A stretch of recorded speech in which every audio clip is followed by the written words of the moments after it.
The following is brought to you by the Social Suplex Podcast Network. Yo, what up? This is Rocky Asuka Romero of Chaos, and you are listening to Keepin It Strong Style, the ace of podcasts.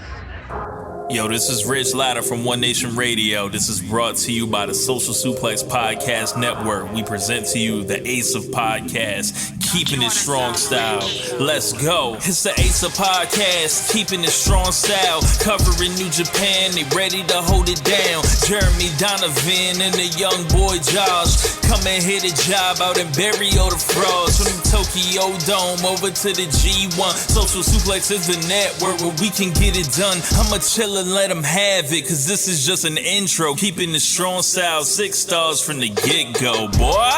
Yeah, from Tampa Bay to the Tokyo Dome, this is Keeping It Strong Style with your hosts, Jeremy Donovan and the young boy Joshua Smith. And thank you for listening. Welcome to Keeping It Strong Style, the ace of podcasts on the Social Suplex Podcast Network. Jeremy Donovan here with the young boy Josh Smith. On today's show, we're reviewing this weekend's Road to Power Struggle shows, previewing Power Struggle, answering your questions, and covering all the latest news in the world of New Japan Pro Wrestling. You can support our show by subscribing to the Social Suplex Podcast Network or to Keeping It Strong Style on the podcast app of your choice and leaving a rating and review. You can also get all the podcasts and columns over at socialsuplex.com. Check out our Pro Wrestling Tees store, ProWrestlingTees.com/socialsuplex. That's where you can get your official Keeping It Strong Style t-shirt. If you enjoy this podcast, please consider making a one-time or monthly donation by visiting socialsuplex.com/donate and clicking on the donate button under the Keeping It Strong Style logo. This week's episode is brought to you by the NJPW EXT, the only browser extension for NJPWworld.com with features like dark mode, improved translations and layouts, custom and shared playlists, synchronized viewing parties, and much, much more. It takes NJPW World to the next level. Visit njpwext.us today for details. Young boy, how you doing, man? I'm doing as well as can be hoped for in the middle of a global pandemic and, election night eve. Although I put that shit in a long time ago. Yeah, I had my ballot in the mail, weeks ago, ahead. Nah, I didn't mail that shit because you don't know. They'll be messing with it when it's in the postal service. You don't know if it's gonna get there. I hand that shit off. I put it in the box. I tracked it on their little gimmicks because they got it till it was, They say yours is getting counted? Yeah. All right. Unless they're working me. They might be. Listen, politics is a work. No, man. Seriously though, the other day I was with some family friends, and one side hardcore staunch, right-wing Republican like supporters, and then the other side hardcore, left-wing liberal, blah blah blah, and they're all fighting. And I was like, guys, you need to understand something right here, right now, because the problem was neither side was willing to concede any points to the other. And I'm a realist. Like, if I see bullshit, I'm going to call it out. I don't really care. I don't care, because I don't think any of these people are good people at all. And I was like, the problem is, I was like, all the people that you think are good, and all the people that you think are good, they're all bad. I was like, they're all workers. They're all working, you guys. I was like, this is pro wrestling. Literally. I was like, the whole shit. I was like, everything. I was like, there's a Vince McMahon somewhere up there who's pre-orchestrating all this shit. He's booking the territory. You guys are the marks. And I was like, you're getting roped in. They didn't like to hear that, because you know what? There's nothing more disconcerting than facing the reality of the world that people don't want to actually face, that maybe your side's not right. And maybe that shit's not on the up and up. Maybe it is all a work. Mm-hmm. People don't like to hear that. That they all looked at me and they were all kind of upset because they're like, oh, this guy. The smart. I'm the smart mark, bro. I've been smartened up a long time ago. I think the business been exposed to you. Yeah, the business got exposed. I felt like I saw him. Santa Claus wasn't real or something. Oh man, they didn't like it. And the funny thing is with this whole election, regardless of what happens, we're not going to know the results for a long time. And it's never really been that way. And this shit's going to be wild. Bro, did I tell you about those Trump people? No, what Trump people? Oh, shit, bro. So I was out. Do you know 54? Like the road 54, State Road 54 now. In like Wesley Chapel? It goes through Wesley. It's like this long ass highway. It's kind of like 19, but it goes the opposite way. So the other weekend, me and my girlfriend, we were driving down 54, and like it's a Saturday, and it shouldn't be busy at all, but there was just crazy traffic. And then suddenly we saw why. There was like, I kid you not, like 7 or 8 miles of Trump supporters on like in their giant ass trucks and their fucking Jeeps with like a million flags, and it was just like a parade. And I was like, the fuck is this, bro? Like, what are you doing? Like, all they were literally like, let's say I wasn't decided as a voter. There's no way that them all going in a single file line, taking up the entire lane and literally causing serious delays, and also coming off as like hyper, like, I don't want to say intimidating because they weren't threatening, but it felt like very like aggressive, like a gang, bro, like a Trump support gang. And I was like, bro, nothing about this. If I'm just like undecided voter, and I'm walking down the road or driving, and I see these people, I'm like, oh shit, I better vote for Trump. Like, the hell? Yeah, I guess that's the strategy, man. I guess, bro. I don't know. It's fucked up. Enough about politics. Let's. No, we're going to talk about politics. Politics of pro wrestling. Yeah, let's talk about the politics of New Japan Pro Wrestling here. Before we get into Road to Power Struggle on the 1st and the 2nd, we got to talk about the Wrestler of the Month and Match of the Month for October. It is match recording November 2nd. Yeah, bro. There's mad politics involved with this one. What are you talking about? Actually, there is. The people I voted for didn't get into office. I feel underrepresented. So let's start with the Wrestler of the Month. So the Wrestler of the Month for October, literally right before we recorded, finally came down to it. The Golden Star, the G1 Climax 30 winner, Kota Ibushi. Yeah, this was we're not in August, but this is essentially your de facto August Wrestler of the Month, which is one of the most important Wrestler of the Month awards that you see all year long. It just happened to happen in October instead. Right. And I guess it will probably next year. Who knows? Maybe this is the new tradition going forward. I don't know. Could be, yeah. But, initially, right off the bat, we were like, it's going to be Tomohiro Ishii. I mean, MVP of the block, MVP of the G1. He killed it in October. And then we started looking around, and, like, there was quite a few people. I mean, here's someone to throw out there. Taichi with, like, 5 bangers in the month. And then Shingo with, like, 4. And, his match trending as, like, the match of the month. So it was tough. And then when we started looking at Ishii and then we started kind of comparing him against Ibushi, we're like, well, Ishii had a great month, but if you look at his matches from October, while they're great, they didn't trend, I think, quite as high as the September matches that got him in. And then you kind of look at Ibushi, and I think Ibushi was, obviously with the fact that he won the G1, there's the kayfabe aspect. His win record was better in the month, but then there's also the fact that, like, his best matches of the tournament probably, the majority of them all happened in this month too. And so he kind of just, it's 1A, 1B situation. Like, he's probably 1A, Ishii's probably 1B, but, like, it was close, man. Yeah, tight race, but yeah, we gave it to the Golden Star. And then for the... Bro, if you win the G1 and you don't win Wrestler of the Month, something's probably wrong. Yes, yeah. Then for Match of the Month, we went with Kazuchika Okada versus Shingo Takagi. Work. And I know you were not as high on this match as the consensus happened to be, but this was one of these matches that across the board, a lot of people really, really loved. 4.75, 5 stars being thrown at this thing. A lot of people just really dug it. Personally, I was 4.75 on it. I really loved the matchup, the story. I thought it was probably one of the best Okada matches in the whole G1.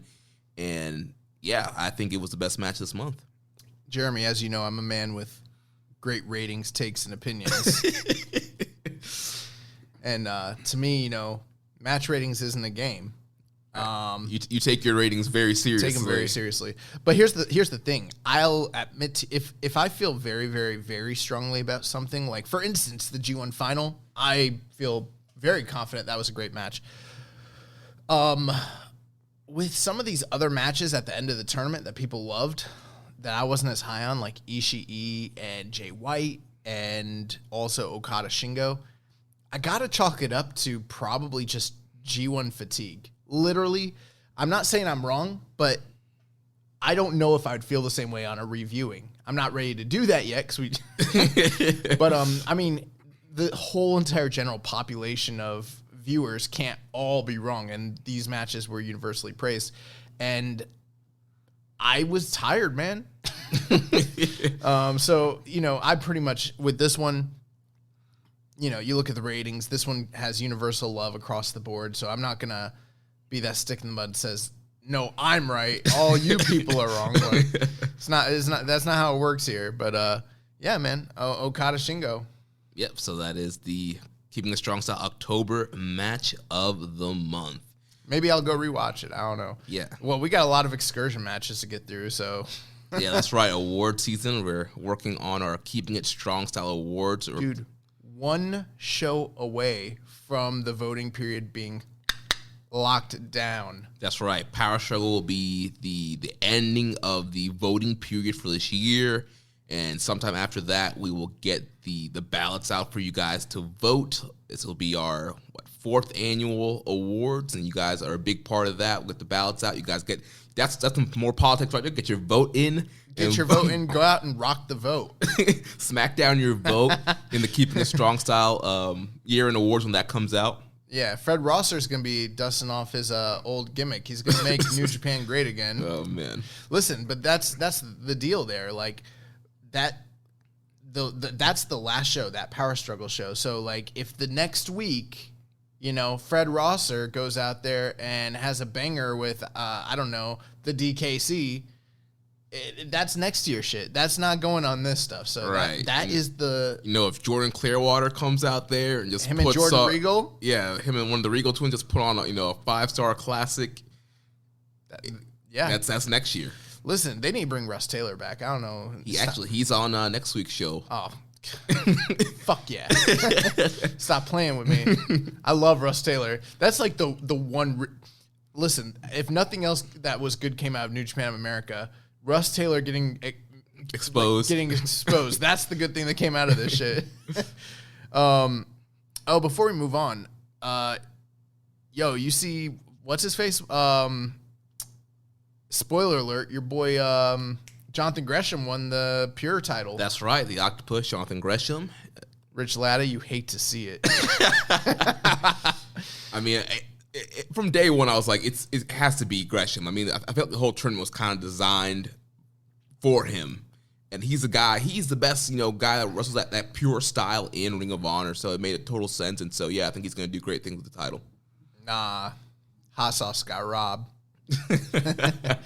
But I would love for them to do, like, a pure title match, maybe, like, in Japan at some point when things, change. That would be really cool. Maybe he can come bring that shit over to... Strong. To Strong, fighting the little warehouse. Well, yeah, we'll see. We'll see what happens. Dopey warehouse. But let's talk about now Road to Power Struggle. Road to Power Struggle. So we had the first show from this weekend on Sunday, November 1st. Kicked off, we had Yuya Uemura defeating Yota Tsuji. And I think we're just going to kind of run through the results here. If there's any big angles, not really kind of go through the blow-by-blow here. So we had Uemura defeating Yota Tsuji. Then we had a Chaos matchup here against Suzuki-gun with Goto, Yano, and Yoshihashi defeating Doki, Taichi, and Zack Sabre Jr. Yeah, before we move on, Goto, Yano, and Yoshihashi. I messed up. You know what? I was thinking it was Ishii, and I was like, Goto, Ishii, and Yoshihashi, showing why they're one of the best tag teams in the world right now. Never mind. And then obviously that was to kind of set up the preview, the tag team title match that would be coming the next day with Goto and Yoshihashi challenging against Taichi and Zack Sabre Jr. Right. Then we had the Great Okan and Will Ospreay defeating Gabriel Kidd and Kazuchika Okada, 12 minutes and 28 seconds. I had a question here from Kevin from DC. He says, Great Okan isn't getting much love from pundits since returning to NJPW last month. Part of this has to do with his stilted, awkward offense, which has a far cry from his promising work as Tomioka Oka. Do you think that Great Okan has instructions from the upper brass to deliberately wrestle the way he does, or do you think he's taking the lead at this new style of wrestling? Who's ever to blame? It's not working for me. Also, on a related note, why does the company still think it's a good idea for Ospreay to come out to elevate it? It's the babyface music to every babyface, and it doesn't work for him, and especially doesn't work for two of them together. Beef Priestley's still pretty hot, though, so the group has that working for them. Don't objectify B. She'll... Listen, man, here's the deal. Like, I don't care if Ospreay is a babyface or a heel or a tweener or what have you. When Elevated comes on, it's time to rise the fuck up, you know? It has nothing to do with character. It's time to let you know that, you know, the mood's about to change. There's a shift. Taz is coming out? Oh, man. But here's a couple things I will say, okay? I want to be fair as possible when it comes to Great Okan, and I've been one of those quote-unquote pundits that has been critical. A few of the things that I think are working for me, I actually like the screaming that he does during the matches. Just kind of gives him like a different sort of like, I don't know, feel to what he, you know, to his offense. Also, his delivery of a lot of different moves is different and more sort of like wild looking. Like he does like the one leg drop kick and things like that. And so some of it, I'm not saying I love it, his work just yet, but I think that there's a little upside in the fact that he's working different from a lot of the rest of the roster, if that makes sense. Yeah, and I think a lot of the focus here, like you said, to be fair, a lot of the focus in these multi-mans, I think, are to kind of get over that key offense, some of the bigger moves he's going to be doing. So they're getting over the scream, the Mongolian chop. He's been doing like a stalling reverse suplex, getting over his finisher, the eliminator. He did one stalling reverse suplex in this match in particular that was like, I mean, bro, it was straight as an arrow. It looked incredible. Yeah, it was awesome. Yeah, I think that a lot of it is just they're trying to establish the character. You know, those of us who dreamed of him being like Oka, he's not going to be Oka. Like, this is what he is. Do I think there's room for improvement and a shift? I absolutely do. I don't like the Jiangxi gimmick. I'm not a big fan of it. I liked the way he came into the company on the first night. That look, that attitude, it felt different from what we're getting here. But I think that it's a little, I mean, this match with Okada is going to tell us a lot. Right, and that's going to be the real test. I mean, obviously in a tag match, you can see some stuff, but obviously they're trying to get him over. They're trying to get the Empire over. You know, you got them. He's pinning the Young Lions, destroying the Young Lions here. And so I think, yeah, that match, Power Struggle for Okada, that's going to be the real test. How can he go in a singles match? What's the pace like? What's the work like? How's the crowd going to react to him through a big match for a guy like Okada? Here's another thing, too, is like it is an important match, and it'll probably be very important to this long-term story that they're telling between Okada and presumably Chaos and the Empire going forward. But it's not make or break by any means.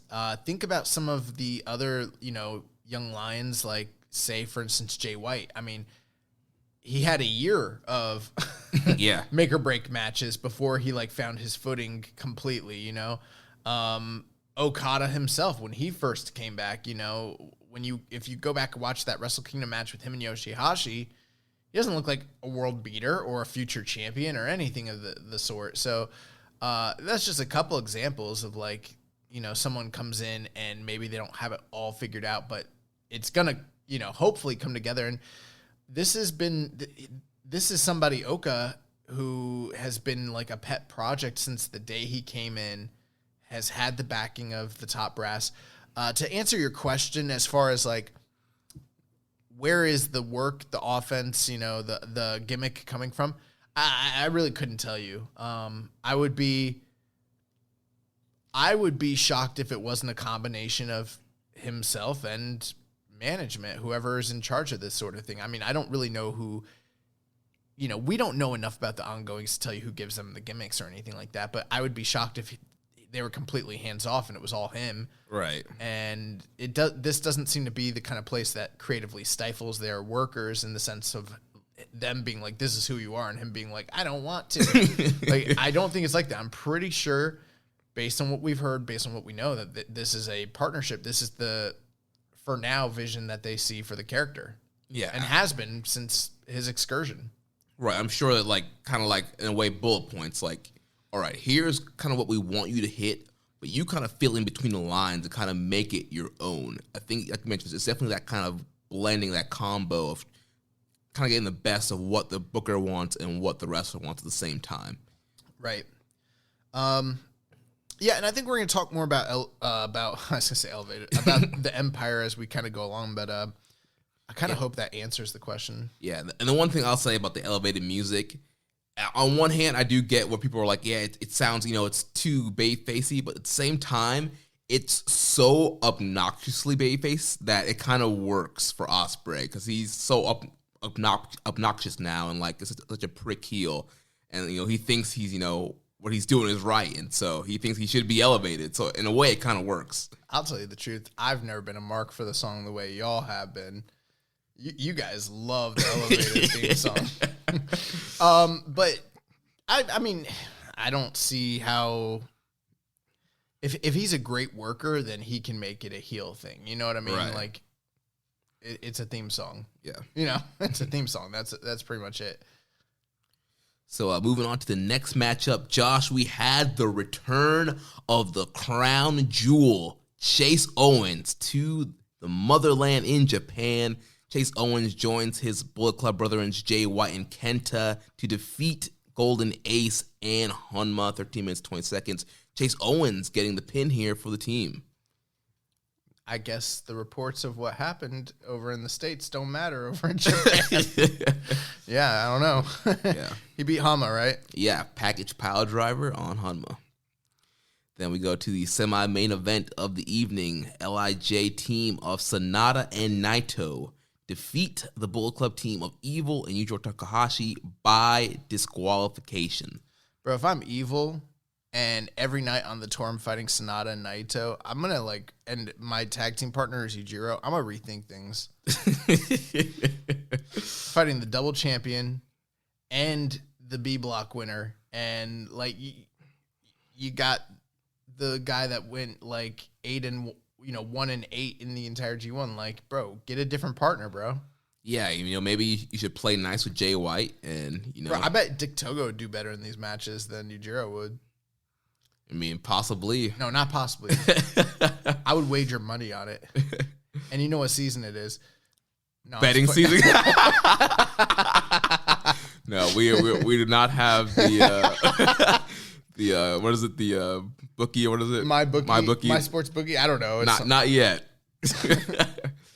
But yeah, so yeah, Dick Togo jumps on the apron here, climbs in the ring, chokes out Naito with the garrote wire. Red Shoes calls for the DQ. Oh, what a shock!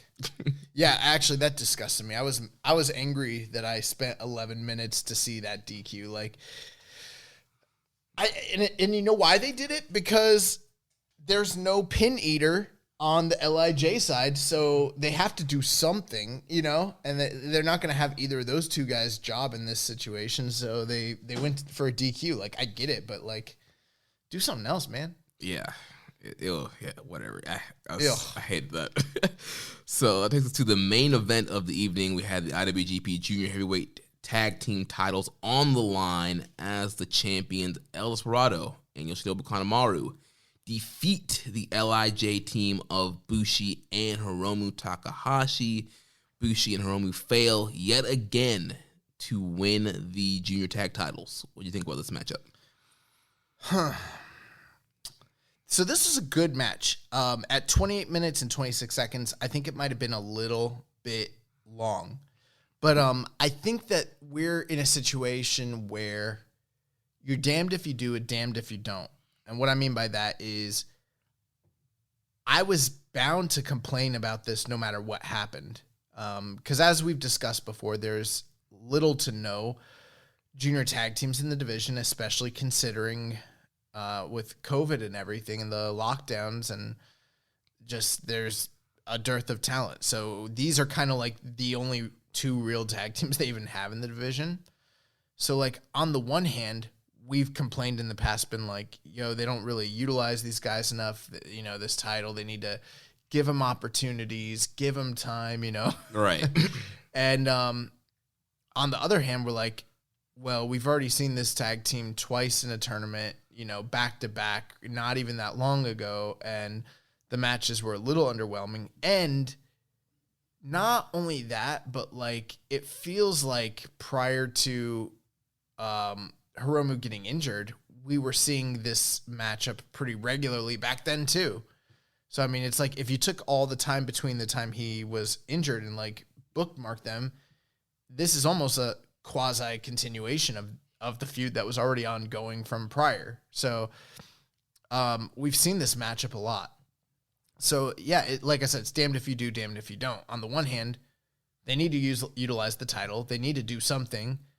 They don't have the teams to do it, so this is what they have to do. But on the other hand, we're going to complain because we've seen this match so many times, and there's no way really around it one way or the other. So I guess I have to cut them a little bit of slack because they're in a tough situation, but it doesn't mean I have to enjoy it. Right. And I'll be honest, I really didn't like. I wasn't stoked for this match. I thought it was good. I didn't think it was great, and it was hard for me to, I don't know, sink my teeth into it, especially considering how great the 6-man tag, main event had been prior on the same tour. Yeah, you think with, 4 juniors here, Desperado, Kanemaru, Hiromu, and Bushi, you think it'd be a little bit more fast-paced, but the Never 6-man title match from the first Road 2 show was more fast-paced and had a better, pace and style than this match did.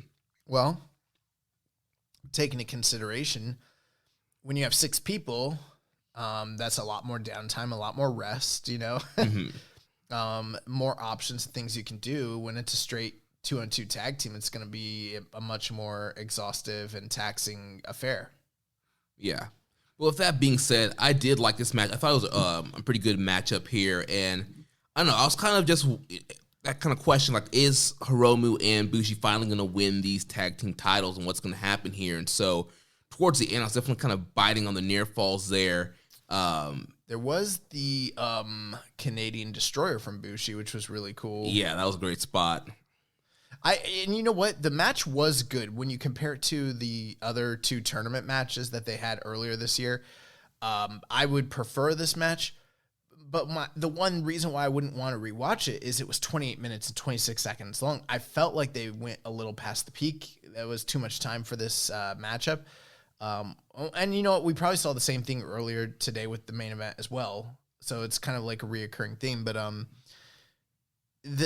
don't know if you took, let's say 8 to 10 minutes off of this. I feel like it's a much more compact, tight, concise, entertaining matchup. Yeah. And, for me, like, once I saw it come down to, like, Bushi and Desperado, it's 2 guys, I'm like, man. It's a giveaway. Yeah, I'm like, man, Bushi eating this pin. Well, keep in mind, Bushi's always, like, down for, like, a little bit of an upset. Remember, like, he pinned Zack Sabre earlier this year. Right. But I just felt like there's so much focus here on, like, Desperado and Hiromu that if anybody was going to get pinned, it would have been Kanemaru if LIJ was going to win. And so once it was, like, pretty much that last stretch of Bushi and Desperado. Or if Desperado was going to lose, it'd be Hiromu beating him. Right, yeah. And so, yeah, once it was Bushi Desperado, I was like, all right, I have a feeling what's happening here. They telegraphed. Yeah. So towards the end here, Bushi goes for the MX. Desperado threw Red Shoes in Bushi's way, took a bump, hits the right hand. Everyone's down. Desperado goes for a belt shot, but then Marty Asami comes out, grabs the belt away from him. Desperado has a stretch muffler in. Hiromu breaks it up. Hiromu and Bushi hit the LAT double team move there, which I thought that when they hit that, I was like, oh, maybe they're getting it there. Bro, I've been trying to figure out what LAT even is. I keep seeing it on the back of Hiromu's trunks, and I'm like, what is LAT? Like, and I keep forgetting it's the name. It's their finisher. Yeah, but I don't know why is it LAT? Why is it D? Yeah. Why is it D? Like, we don't know. And then from there, Bushi goes for the MX again. Desperado caught him off the top rope and ends up hitting him with the Pinche Loco to get the pin here. Yeah. And then they cut, a scathing promo that I didn't understand, but, seemed like Desperado's fire on the mic. Because spitting flames for the Corkin crowd. They gave him the 1996 WrestleMania, like, get the fuck out of my ring. This is my moment. Oh, man. But, yeah, let's move on to today's show, Road to Power Struggle, November 2nd. We open up the show, Gabe Kidd defeating Yota Tsuji, 7 minutes and 44 seconds. Yeah, so real quick there, Yota Tsuji, 2 losses back-to-back. This man won the C block. Well, he also lost on the last Power Struggle, so it's 3. Yeah, 3 losses back-to-back. 3 televised losses. Right, coming off of the C block win. Yeah, Gabe Kidd and Yamura were like, come off those wins. You want the smoke? Like, bro, that's what they're doing. After that, the Empire, Great Okan, and Will Ospreay with B. Priestley defeated Okada and Yuya Uemura. I believe there's some shenanigans after the match.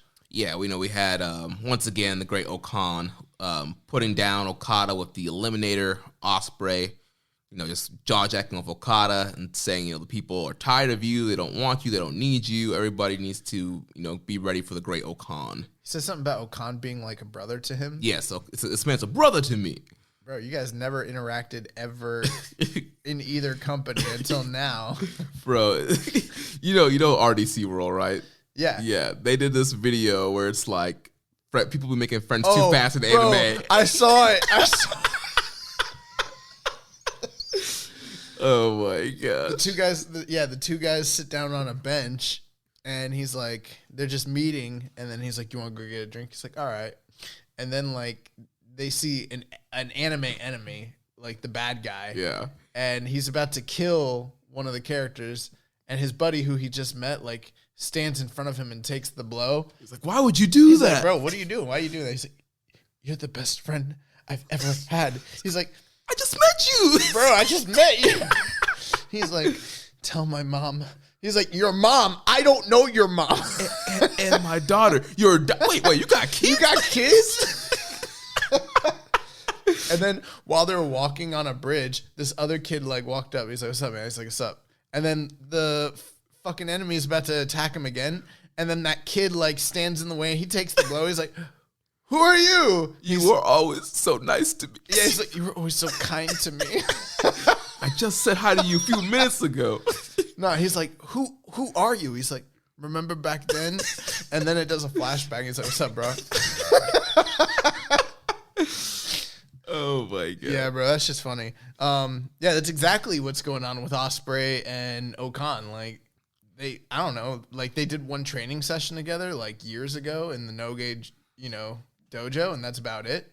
Yeah. One time, like Ospreay was like, "Can you give me some water, mate?" And he brought him some water, and then he was like, later he's like, when that's how he got into the kingdom years later. Was like that time that he gave him water. Like, I don't know, bro. You were always there for me. You were always there for me. You're like a brother to me. Bro, I don't know you. I just gave you some water, man. Chill. Oh, man. Anyway, so, where are we? Oh, yeah. So, after that, we had 6-man tag action. Bushi, Hiromu, and Shingo defeating the Suzuki-gun team, Desperado, Minoru Suzuki, and Yoshinobu Kanemaru. The big story here, obviously, is everyone gearing up for the rematch between Shingo and Suzuki. Yeah, so, your typical kind of Shingo Suzuki stuff here. We had, the kind of interactions with them in the match, the kind of the post-match brawl. So, yeah, really looking forward to that matchup. Fourth match of the night, Chase Owens, Jay White, and Kenta continue their winning ways against the Golden Ace team of Hiroshi Tanahashi and Kota Ibushi, along with GBH's Tomoaki Honma. Did you see Tanahashi, Kota Ibushi, and Honma all cosplay as the Ace? I did. Normally you have that Halloween episode that's on this tour. This episode was not aired though, but yeah, I did see episode. Or well, you know what I mean. Show, road to show, whatever. Yeah, that was an untelevised. That was a live event, house show, whatever you want to call it. Bro, I'm gonna tell the promoters. I'm gonna be like, "Yo, you think you can get me booked on this episode?" And I'm gonna be like, "Episode." Yo, speaking. We're not there. Yeah, we are there. Have you seen the new jackets that like Jay White is rocking? Yes, those King Switch, the bomber jackets, whatever you call them. Bro, I don't even like the name King Switch, but those fucking bomber jackets are hard as fuck. Like, I'm not even like a merch geek, and I kind of want one of those jackets. Like, it's pretty dope. Yeah, him and Gator came rolling out there with those jackets. Speaking of which, I know this man's a heel, but did you see how much money he raised for Black Lives Matter? Yeah. Real one. Man, slow burn. Real one. On the face turn. Long-term storytelling. next thing you know, ACH going to join the Bullet Club. Leo Rush. Bullet Club is for everyone. In all rainbow. Anyways, so yeah, and obviously we're still building to the feuds between Jay White and Ibushi and Kenta and Tanahashi, the two contract matches. I think Kenta's freaking briefcase is done, right? Yeah, so after this match, White and Kenta laid out both Ibushi and Tanahashi. Kenta cracked Tanahashi once again with the briefcase. That thing was like in shambles into 7,000 pieces pretty much.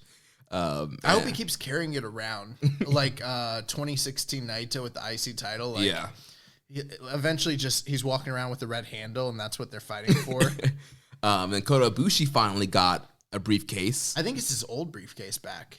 It looks smaller. It looks almost like a lunchbox more than a briefcase. Well, we've seen companies go from briefcases to lunchboxes, so that wouldn't be the first time. That's true. But yeah, so the contract is finally in something. He has his Golden Star designed briefcase. Bro, listen, when you go back to the office, would you carry a Golden Star 2020 G1 winning briefcase to carry your lunch in? I might. I think they could market the fuck out of those. Like they could buy you some Ibushi underwear, get you an Ibushi briefcase. Bro, the only underwear I strictly wear Tomohiro Ishii underwear now. I had some nice underwear. I tossed that shit out. I only wear Smash gear from now on. Oh man, it's Stone Pitbulls or nothing. After that, we had the team of Sonata and Tetsuya Naito defeat the Bullet Club team of Evil and Yujiro Takahashi. Evil did not heed my warning, and it was clear they were clearly outmatched here. Yeah, I mean, just another, same old. These matches are not exciting. I'm not excited about this matchup. Bro, I don't give a fuck about Naito and Evil at all. Yeah.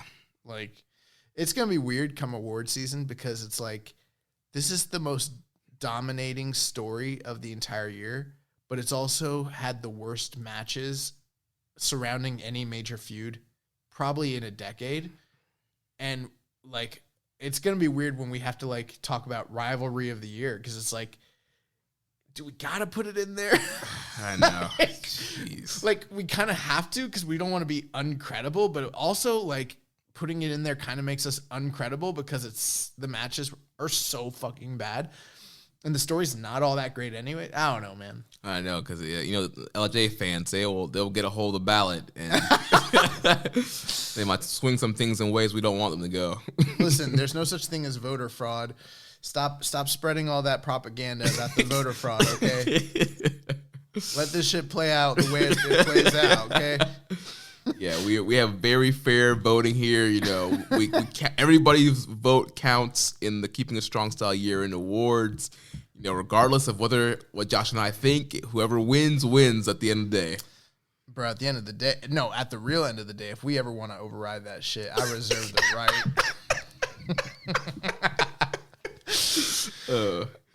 And then that takes us to our main event, the IWGP Tag Team titles, as the Dangerous Tekkers, Taichi and Zack Sabre Jr., defeat the Chaos team of Hiroki Goto and Yoshihashi, 34 minutes and 50 seconds. Now, before we continue, I just need to let you all know, I could sit here and give you guys the brother. I didn't watch this show. So we're giving you guys the rundown. If you notice, Jeremy's filling in all the blanks because I kind of only kind of know what happened. It's been a busy day, man. I've been tired. I don't know. But Jeremy, I'm hearing good things about this match. Give us the rundown. Yeah, so I thought this was a great main event here. It went 34 minutes. I did think it went a little bit too long. I feel like, you shave maybe, 5-10 minutes off of there. You had a little bit tighter matchup. I feel like it's just one of those cases where they went a little bit past the peak of the matchup here. But overall, still a very great main event here with these two teams. And once again, Yoshihashi to me was kind of a standout here. Just the emotion he's showing, the way he fires up. I popped Hughes for a spot where Taichi goes to hit him with the Axe Boomba, and he just kind of fires up Strong Style. That was awesome. And yeah, some great back and forth here. Sabre working over the arm and leg of Taichi, trying to work the submission game here. And so obviously Yoshihashi was kind of the focus of their main attack, because obviously the main story here is he's the weak link. and that's what they think. He's the weak link. And he's the main one that's been challenging and kind of the standout in that six-man tag. So yeah, so real kind of great back and forth here, especially coming down to the closing stretch. A lot of great counters and reversals, a lot of great near falls. We did get a great near fall with the black Zack driver, which eventually got broken up from. And then eventually it all came down to the closing sequence where Yoshihashi and Taichi are the last two in the ring, and he hits a lariat, gets a near fall. Taichi blocks the karma. Sabre's able to get in the ring, and they hit the Zack Mephisto. 1, 2, 3. Taichi gets the win here, and they defeat Yoshihashi and Goto. And unfortunately, Yoshihashi cannot, get double straps here. Bro, if I don't need it, like I don't need to see anyone wearing 2 belts anymore. For, 2020 is exhausted that idea in my mind, so I'm fine with that. This is definitely a match I plan to watch. It sounds like you're giving it a pretty good recommendation. Is that correct? Yeah, I'm somewhere between 4 stars, 4.25. Where would you have gone on, say, the previous night's main event? The junior tag title match, I'm probably 3.5 on that, maybe 3.75, more 3.5 range. Okay, so it's definitely one I'm going to check out. You've got a lot. I mean, Dangerous Tekkers, one of the best tag teams of the year. Goto, Yoshihashi, 2/3 of one of the best tag teams of the year. Sounds like a really good story. What were your feelings going forward for these teams coming out of this? Did you feel like this was a definitive, end to this tale? Was there any kind of clue or indication for what's happening next for them? Or, what did you think post-match? Well, so post-match, actually, there was a big angle. So Toru Yano was out on commentary for the whole show, but then after the match, he kind of jumped in the ring. And he took off all the corner pads and essentially cut a promo saying, he wants a no corner pads matchup for the KOPW that's coming up for Pro Wrestling Power Struggle. And Sabre accepted, and it was kind of like a post-match brawl between Sabre and Yano, and kind of setting up that match, which led to eventually Sabre and Taichi getting to cut their a closing show promo. But as far as like the future of the tag division, what's kind of coming up next, as far as the tag wise, I'm not sure if they're going to go back to Dangerous Tekkers Chaos. Also, we got World Tag League coming up. I think that's the clear thing is Tag League is next. Right. I was expecting Dangerous Tekkers to retain. These guys to go in to Tag League as the champions here. So yeah, I think that's what's next. These guys are going to probably be pretty dominant in the Tag League and are going to end up going into Wrestle Kingdom as the champions and probably defending against whoever ends up winning the Tag League. As far as Goto and Yoshihashi, I'm assuming maybe they end up being one of the teams that fills out the field for the World Tag League, in which then you could get a potential rematch with those guys. It's probably going to be single block, because we said on the show we also had the announcements of Best of Super Junior, Super J Cup. We'll talk about those in a second. But yeah, so probably getting a single block for the Tag League as well. And so you could have Goto and Yoshihashi in the Tag League, and they face off once again, and a chance for revenge for Yoshihashi and Goto. In the past, it hasn't happened too often recently, but in the years bygone past, very often the dominant tag team champions could actually sweep one of those tag leagues, which has been an impressive thing. Hasn't happened in a while. I would love to see Dangerous Tekkers win one of these World Tag Leagues. I don't know what kind of implications that would have for, say, the 2 nights at Wrestle Kingdom, but I don't know how long this tag team is going to continue on. With both of them having, singles career parations. I don't know if we're going to keep seeing them, but it would be a shame if they didn't win one of these tournaments, because they've been like the MVP tag team the last 2 tag leagues. Right. And it could be a situation where they sweep them. And like we've talked about with the Good Brothers, they're a team we feel shouldn't really be in a tag league. Should make kind of a big debut. Maybe you have Tekkers kind of sweep the field, and then a team like Good Brothers kind of comes in. It's like, we want to face you. Carl Anderson, he's canceled, bro. You didn't hear? Yeah, I've seen some things with Mr. Anderson. He's canceled, bro. But, yeah, I definitely want to check this out. We had a question from Kevin from DC. He asked, even though their match went ridiculously long, I thoroughly enjoyed the tag title match between Goto, Yoshihashi, and the Dangerous Tekkers. If you had said to me 2 years ago that the 2 wrestlers with the most fluid and sharp chemistry as a tag team would be Taichi and ZSJ, I would not have believed you. Do you any additional tag teams stand out right now before the World Tag League announcements as likely challengers to Taichi and Sabre? Of course, it's pretty much a lock that they enter the Dome as champions. I'm just curious to see if you could pick 2 wrestlers right now and go, they could be strong challengers if they had the match tomorrow.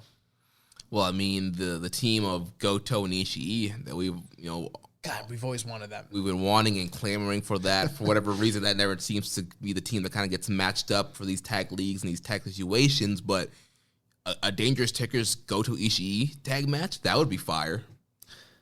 One of my favorite tag team matches of this entire year, and it's like kind of the forgotten classic, but what was from New Year's Dash. It was Shingo and Evil against Goto and Ishii, and it was just strong style heaven, just fucking incredible. So like, yes, I would love to see it. I don't know. I doubt we're gonna get it.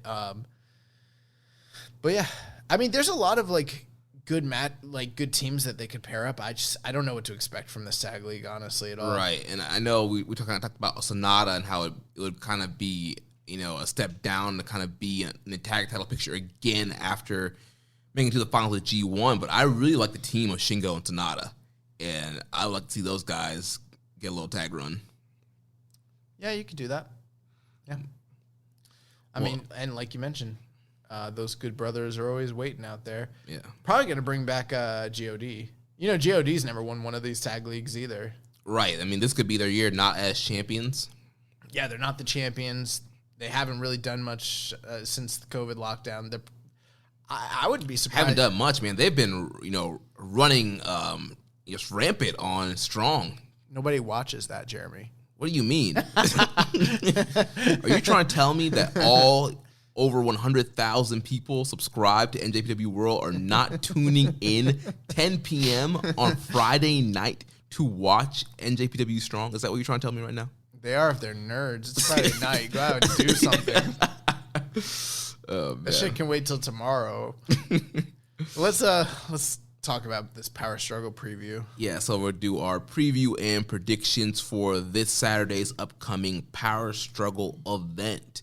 So let's start off here with the opening match. Listen, before you start, I just want everyone to know, this opening match is not for the lineal provisional King of Pro Wrestling title, okay? I don't care what they tell you.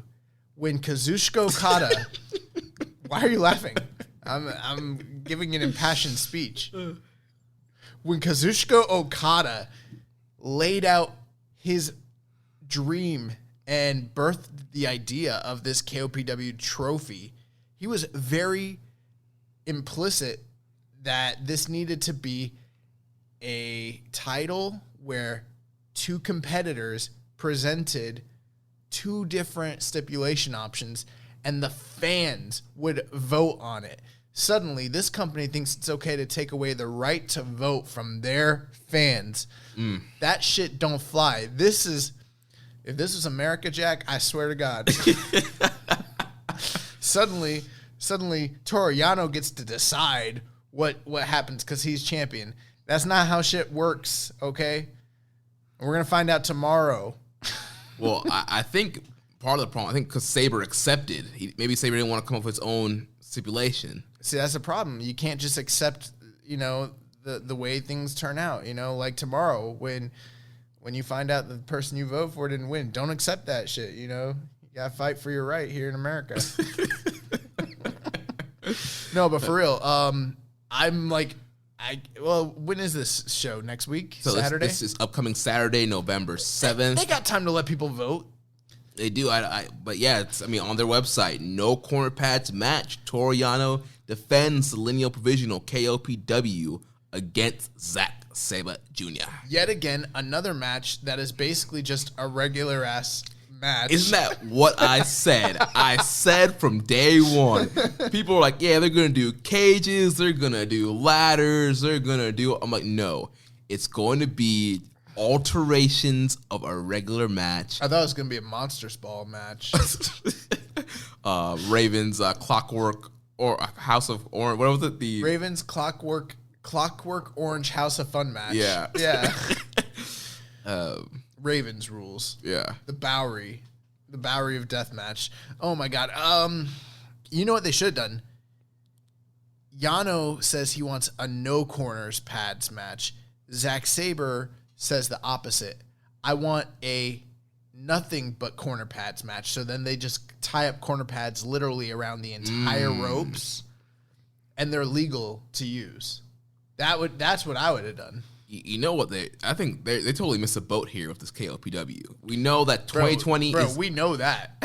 Hold up. 2020 is the year of the cinematic match. Oh my God. Well, you got KOPW. Why aren't these dudes, we just had Halloween Pass. We could have had a House of Horrors KOPW match. Bro, what?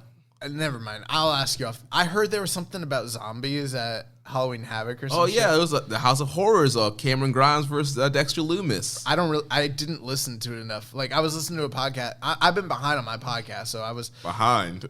Yeah, behind. I was trying to catch up, and I heard someone talking about...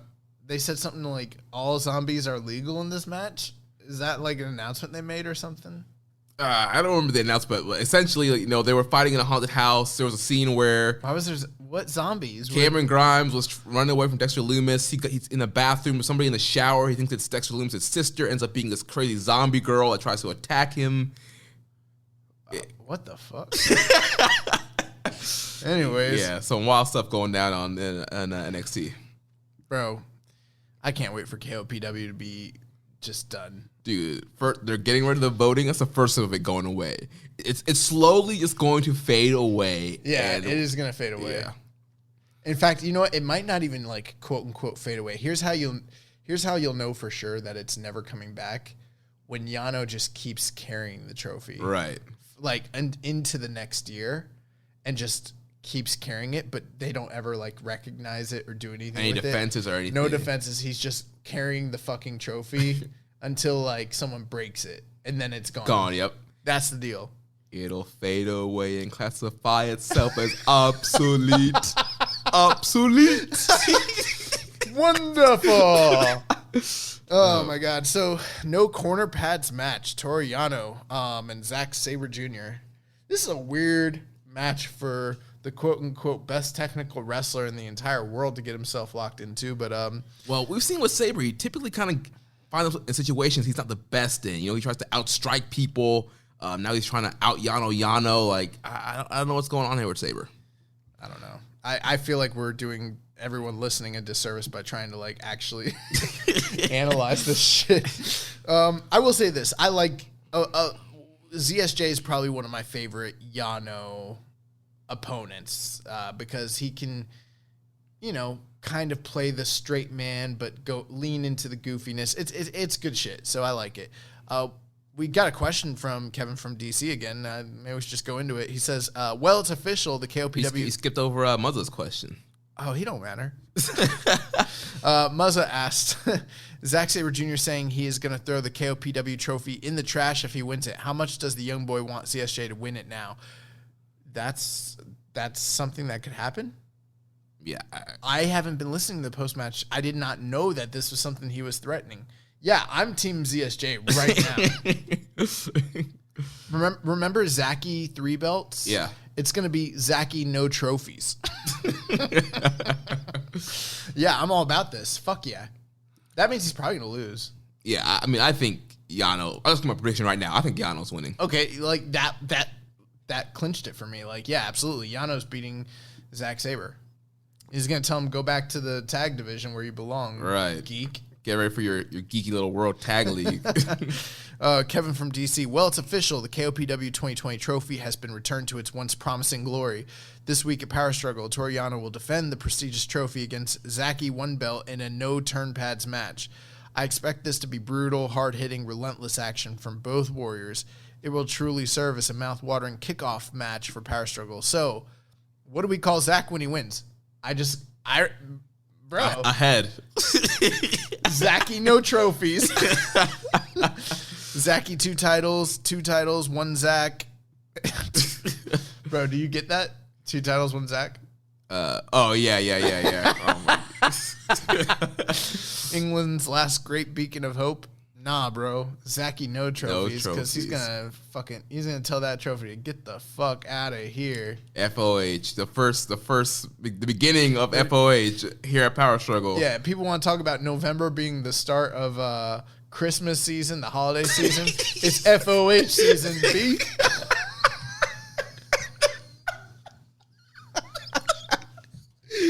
Oh man, we need an ugly Christmas sweater that says FOH season. B. Yes. Oh my gosh, that freaking popped me. All right, so the next match of the night is the Never Openweight Championship as Minoru Suzuki defends against Shingo Takagi.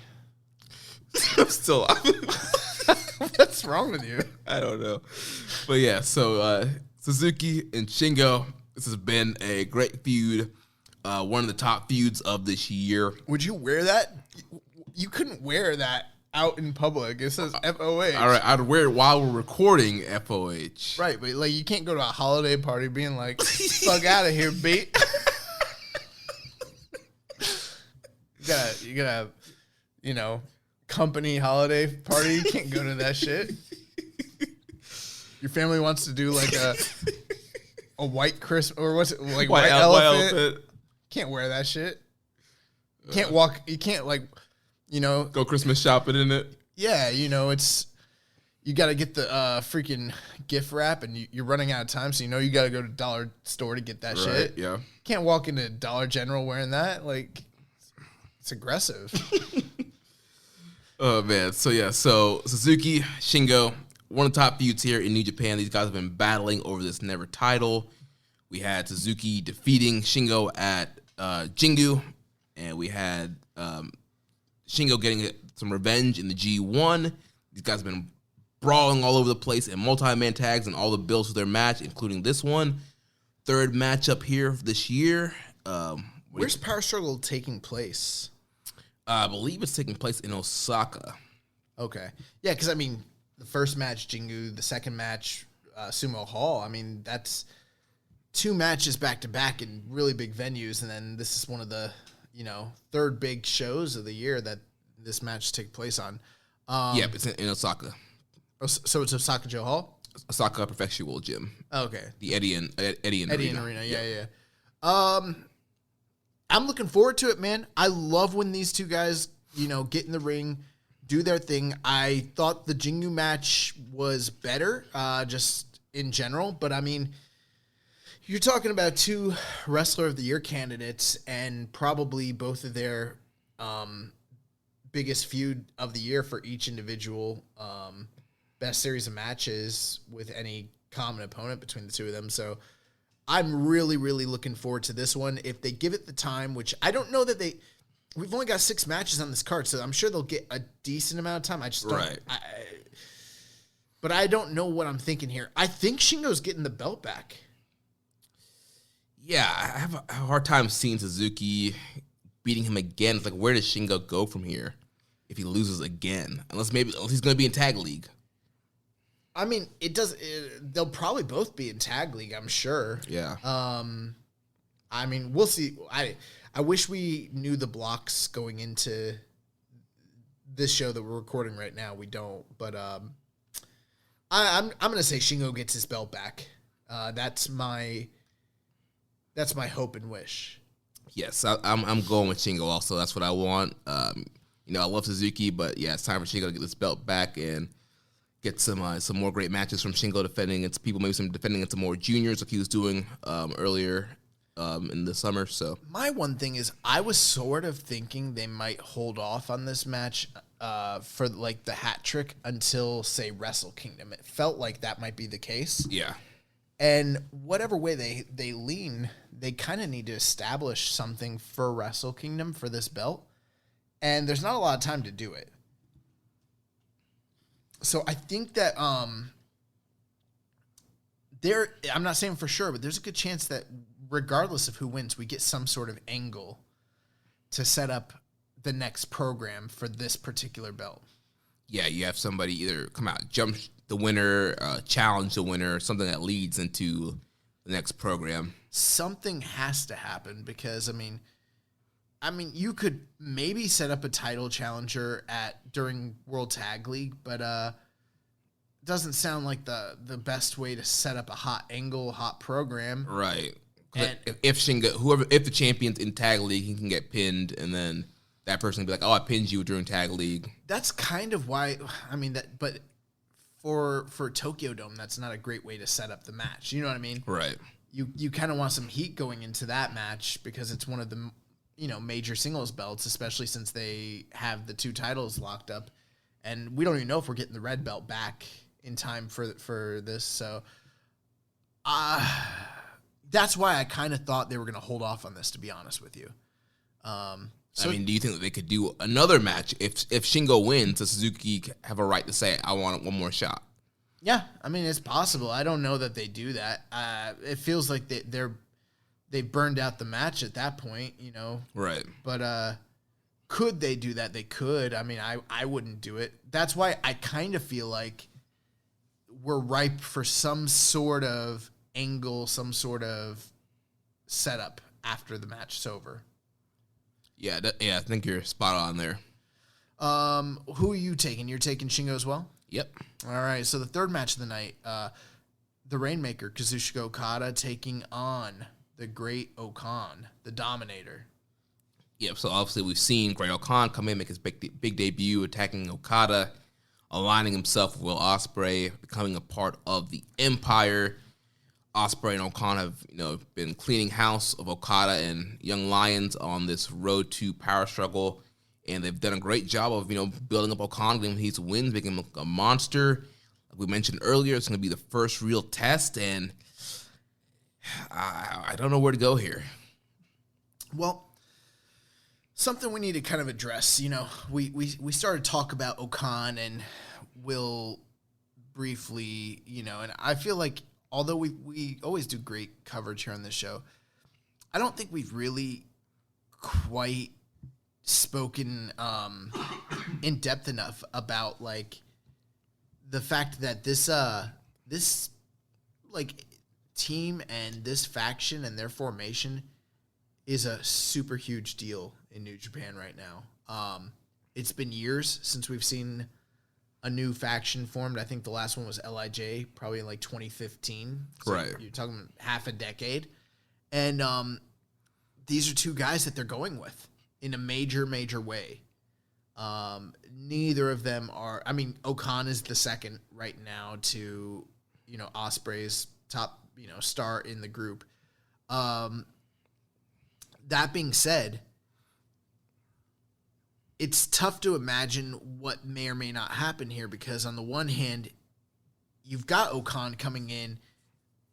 They're touting the fact that he's been undefeated all this time, giving him all these wins in these matches. And sitting in front of him is pretty much, the ace and top star of the company in Okada. I don't know that he beats Okada clean if he wins, but I could totally see him winning. Right. I mean, you can have means. Ospreay and B running in, causing distractions that sets up Okan to get the win. On the other hand, you got to get a loss out of the way at some point so that someone in this team can at least eat a pinfall every now and again when it's necessary. This might be the right time to establish that because who better to do it than Okada? Right. I mean, who has more credibility than him? So that's another way you could kind of go. My concern, and this is something I'm not really keen on. I'm fine with them having a new faction. I'm fine with them doing new and exciting things, bringing people back from excursion, turning people. That's all well and good. But my concern is we've already got the Bullet Club and all their cheating and shit, and it's only in recent times that Suzuki-gun has kind of gotten away from that, which they used to be,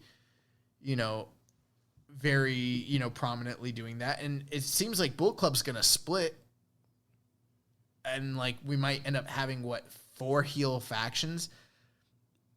Is the Empire going to be more of that? Like just more Western style bullshit, lots of people interfering, a lot of people, ref bumps, what's going on? Well, it does kind of seem that just what we've seen so far, there is going to be a lot of interference and shenanigans. I'm not down for that. I wish they would kind of go a different direction with it, but it seems like that's the way they're going to go. And, with Okan, if he's going to get that big win over Okada, like you said, I definitely think there's going to be some shenanigans afoot with Ospreay and B interfering. Or, they could go the route of Okada winning. And like we said earlier, like what happens here does not make or break Great Okan. This is the first big singles match of many that will be to come. We saw probably the most kind of recent comparison would be Switchblade Jay White, debut with the promo videos to this big match at the Tokyo Dome with Tanahashi. Match was not all that. What are you talking about? You're forgetting Watto. Yes, how could I forget the way to the Grand Master? Big come in, big match with Doki. But with Jay White, the Tanahashi match didn't go off so well, but eventually it was able to turn things. Excuse me, was able to turn things around. Yeah. So this match is going to be interesting. There's a possibility, given Okada's quote unquote story that he's been telling, all throughout the G1. If he kind of continues more of that, and then we get some of the Okan bullshit, and then sprinkle in some of the Empire, shenanigans. This is not one right now. Yeah, I'm intrigued by the story and I'm intrigued by the characters, but it kind of has the recipe for being a shit match in my book. It has the recipe to be a match about moments. So I don't know what to think here. I mean, on the another thing to kind of point out with Okada, it's like we're not too far off from Wrestle Kingdom. Presumably, they're probably doing something with him and Ospreay. So part of me kind of feels like he needs a win, to get him ready. But if he were to lose, I doubt, again, that it's going to be any sort of supremely clean loss. Right. Ospreay helps Okan win. He still wants revenge on Ospreay for turning on him and then costing the match against Okan. That could build to the match. And that might be the smart story, is to keep Okada chasing, keep Okada losing, and give him a sense of, an out, because he's got the benefit of doubt, the fact that these guys are cheating the whole time. I just don't know if I'm in love with that idea that, like, we're going to keep getting bad Okada matches. Here's what I will say. If the match is good, I'm okay with some semblance of cheating, because bad guys cheat. It's the overabundance of cheating in the matches. Right, and just the ridiculousness of the ref bumps and the ref allowing so much to just go fly by him. Yeah, if we weren't getting so much of it with the evil shtick all year, I don't know that I'd be so apt to be down on this, but the fact that we've had that just pervade all throughout New Japan, I don't know. It's got me a little cautious here.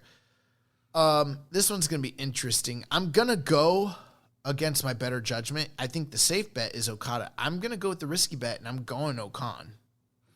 Okay. Well, then I'll go safe bet here, and I'll take Okada getting the win here. So that takes us to the next matchup here. We have Kenta defending his right to challenge for the IWGP United States Heavyweight title against the ace Hiroshi Tanahashi. This is a big match, and it's not only a big match, but it has big implications considering who the current IWGP US champion is. It's actually funny because the title itself is almost meaningless at this point. We haven't seen that shit in forever. It wasn't the most prestigious title prior to its disappearance. I mean, it's disappeared many times in the past. So it's just kind of like, it is what it is. But the fact that it's sitting on Jon Moxley creates a much more interesting proposition, because at some point, presumably, whoever wins this match might be fighting Jon Moxley, and I don't know that this will be the case. They haven't announced it, but there is the implication that it might be a Mox versus Kenta or Mox versus Tanahashi Tokyo Dome match. The other option, I guess, is at the Tokyo Dome, whoever wins this match will keep defending their red briefcase. I don't know. Right.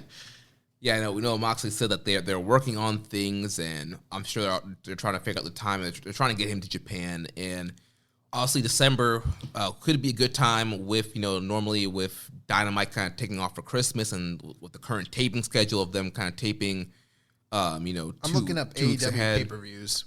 We got what? Full Gear? Full Gear is also this weekend, same day as Power Struggle. And then the next pay-per-view would be January of Revolution. Okay, so Revolution's not happening until after the Tokyo Dome. Right. And last year it was February 29th. You're saying that this year it's January for sure? Oh, I thought it was in January. Last year it was February. Okay. So, because my thinking is they're having a tournament for the title, right? It's pretty much probably going to be Hangman and Kenny. That's the finals at Full Gear. So, if presumably Kenny Omega wins, which he probably will, we're going to get him and Mox. My assumption is Mox would likely come off the title in AEW before he drops this red belt. Right. But that is a pay-per-view match. They're not going to do that on Dynamite, I don't think, right? No, that would have to be a pay-per-view match. So if he did, all scheduling stuff aside, just from the political side, if he were to come over as the red belt champion in early January, he'd still be the AEW world champ. So there's that to consider. Right, a lot of implications going into this matchup here. And I don't know. There's some people, too, who are, like, not really that concerned with the fact that he's held the title for so long. But this is a company that's traditionally been such sticklers for their title defense rules. Right. I know it's dopey pro wrestling. So, you kind of have to do what you want to do, and I get it. But I'm also kind of like, how long are they going to Let this dude run with the title. run with this belt. But anyways, which plays into a question that we got from Grunty Dodds. He says, "Do you think we are likely to see a U.S. title defense in 2021?" Grunty Dodds, my vote is yes. I think we will too. I think they're going to find a way to get him to the Dome. You notice how I keep saying the word vote? It's because it's like that WWE storytelling. I'm telling a story, hitting you over the head with it, brother. But also, I would like to be recognized as the tribal chief of this podcast and this dojo as well. So you trying to make me your slave? Nah, bro. I never said that. I said tribal chief, not slave owner. That's a different thing. Oh no, Jey Uso looking like a slave right now to me. Oh man, you know what? Off subject. That I saw that match, and I didn't like the match, but I liked when Jey and Jimmy Uso's dad came out and hugged the man that just beat the fuck out of his sons. Oh man. Anyways, so Kenta and Tanahashi, big match feels.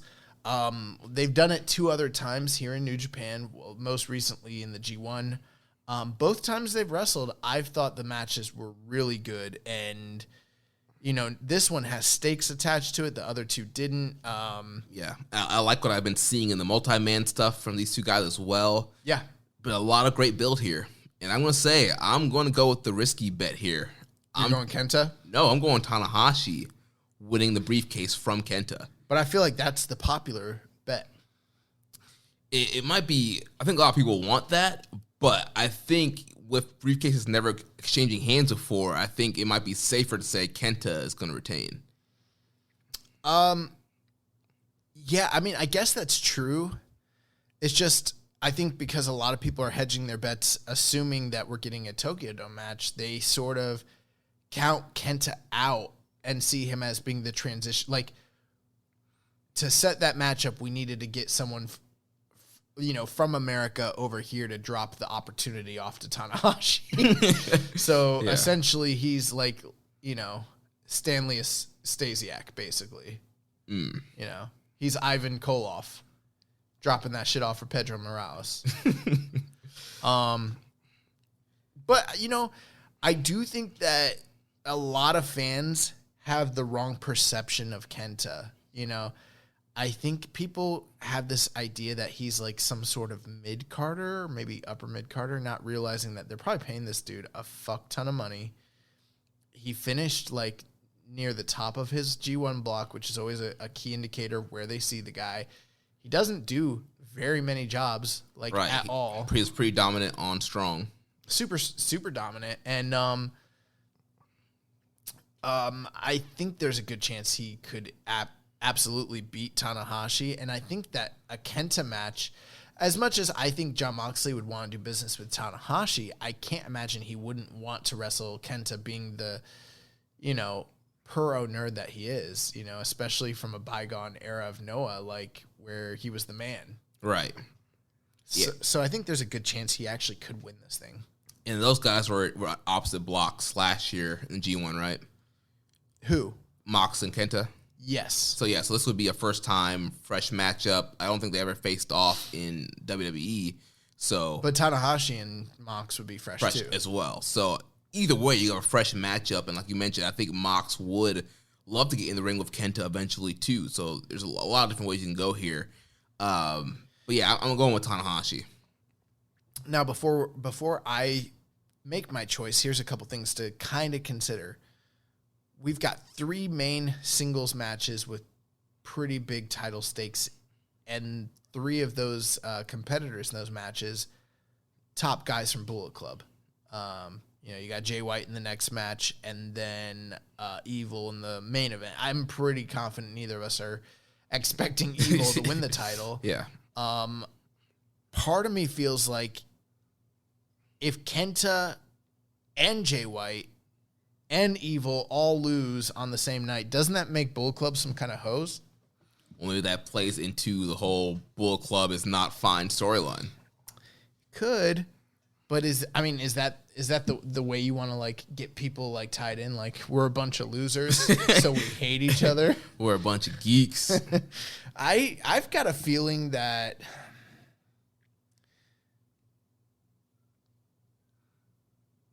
I think Kenta's got to retain. Yeah. That's what I'm thinking right now. And I think and we'll talk about it. There's a chance Jay White wins. There is, to set up some kind of double title match on one-on-one night kind of thing. Yeah. But yeah, so let's talk about that next match. Kota Ibushi defending his Wrestle Kingdom title shot against Jay White. Yeah, so again, another kind of heated rivalry here with these two guys that, dates back to last year's G1 Climax Finals and spilled into Wrestle Kingdom during Double Gold Dash. Obviously, Ibushi losing to Jay White on night 2, Wrestle Kingdom 14. And then kind of fast forwarding to the G1 here, we had Ibushi defeated, or actually Jay defeated. Wait, did Ibushi defeat Jay in G1? Getting mixed up here. In the G1 this year, Jay White beat Kota Ibushi. Yeah, so that's why he's getting this shot. Right, that's right, yes. Yeah, so once again, Jay beats Ibushi. So, Ibushi's still looking for that revenge over Jay White. And plus Jay White, claiming that, Ibushi really can't be the G1 winner because he didn't beat him. And so this is a pretty heated rivalry. We've seen a lot of stuff in the multi-mans with all these guys going on. And I think these guys have great chemistry. And I think this could be a great matchup. And like you mentioned, I think, we haven't seen the Wrestle Kingdom briefcase change hands yet. And with there once again being 2 nights at the Dome, this could be the perfect year to do it. So you somehow set up Jay getting a title shot one night and then Ibushi getting a title shot the next night. Yeah, no matter how it all ends up playing out, I think there's no doubt that Kota Ibushi is going to be getting some sort of major Dome match with Naito in some form or fashion. Whether that's directly tied to this quote-unquote briefcase / contract kind of remains to be seen. So I think what we're really looking at here is this is Jay White's opportunity to stay in contention or kind of be knocked out prior to Dome season at that point, really.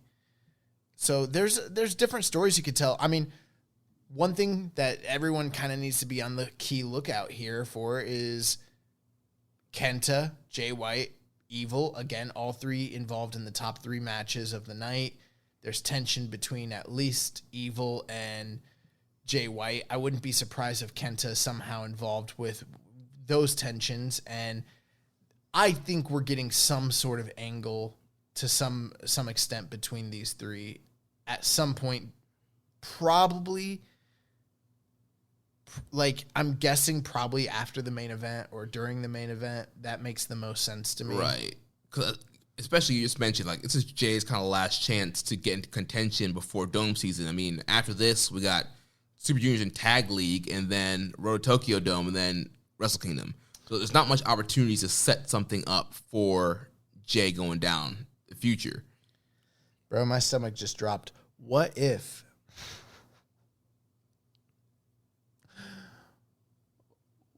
what we're getting right now is Evil? Don't say it. Don't say it. Don't you dare. Do not put that out in the atmosphere, bro. Oh, come on, man. What if we're getting Evil versus Jay White and not Ibushi versus Naito like we're all thinking? Bro, why? Why would you say that? Like, I have control over the booking of New Japan Pro Wrestling. I know you'd be texting Gato. You're a worker now. Yeah, man. I here's my whole thing. I like the story that Ibushi he's on this redemption path. He hasn't got past Jay White recently. He needs to kind of put him behind him so that he can move forward in his path to the Tokyo Dome. It's a very straightforward story. It's a story they tell every year. It always plays out the way it is.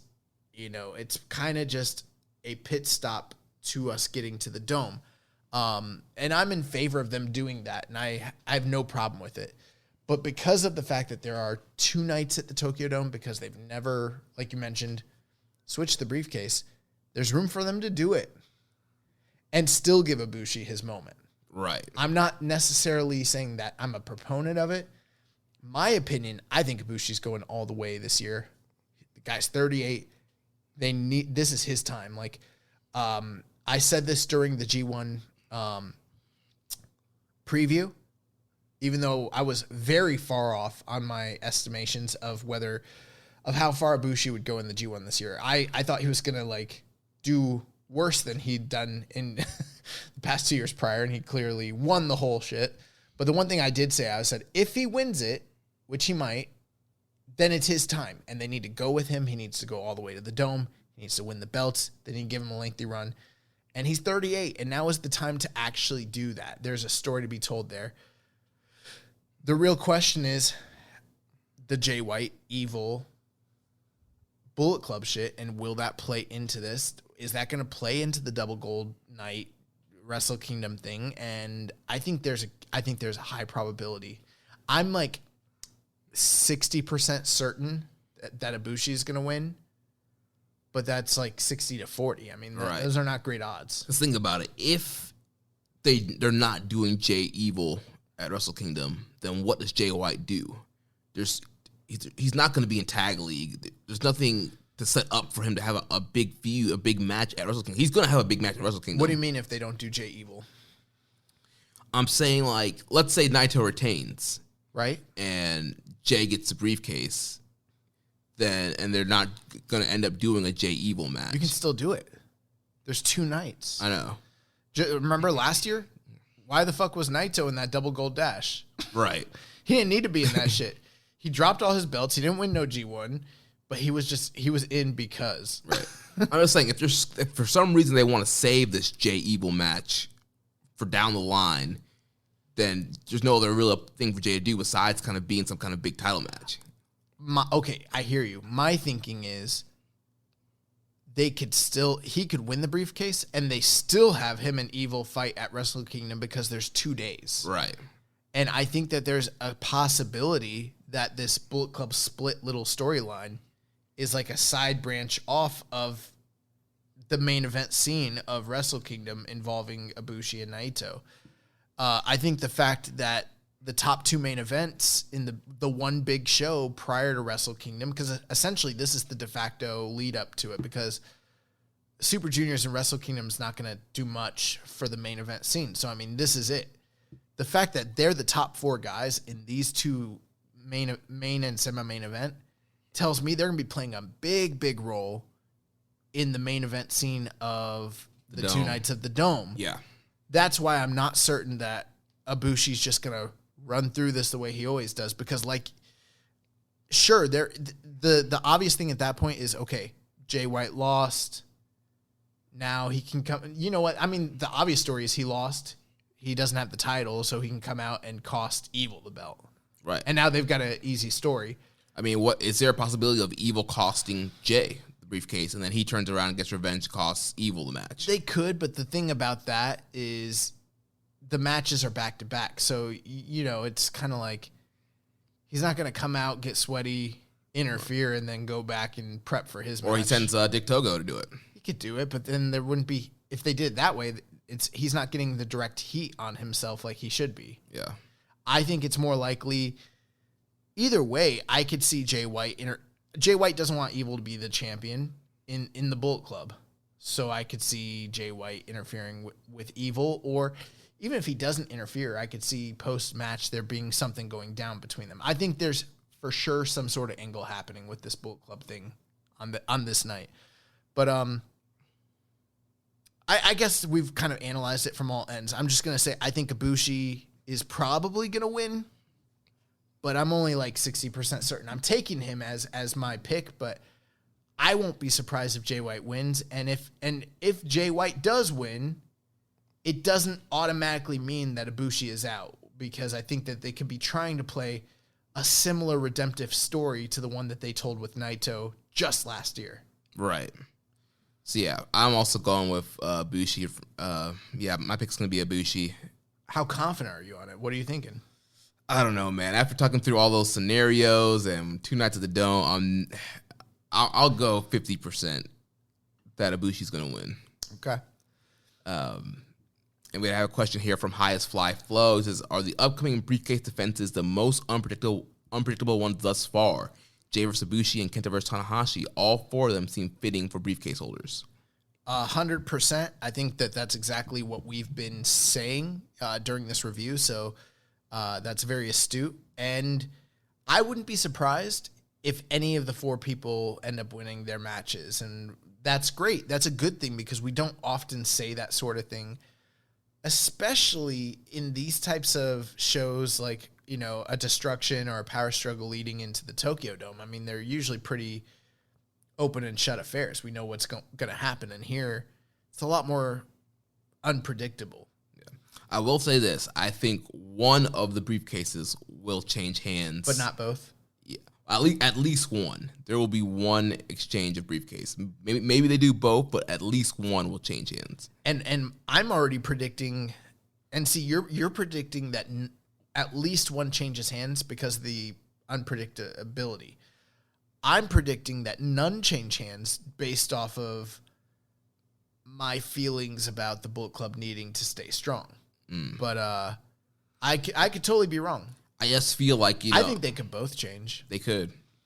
I just feel like with, a lot of people are always, when is the briefcase going to change hands? And it's one of those things that's kind of been always talked about. And now you have 2 of them. So you could do the briefcase exchange of one of them and show fans like, hey, it could happen. The briefcase can change hands.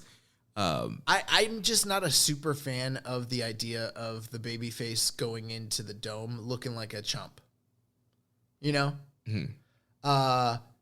It worked for Naito, but that's because Naito's whole year... So you're talking about Ibushi? Yeah. Okay. Yeah, I'm not a big fan of Ibushi winning his opportunity and then losing it and then somehow getting back into it. And there's not a lot of time to kind of establish him getting back into it. They'd probably have to do it on the road to Tokyo Dome. Right, which is why I'm more leaning towards Tanahashi, being the U.S. briefcase exchange with Tanahashi. Yeah.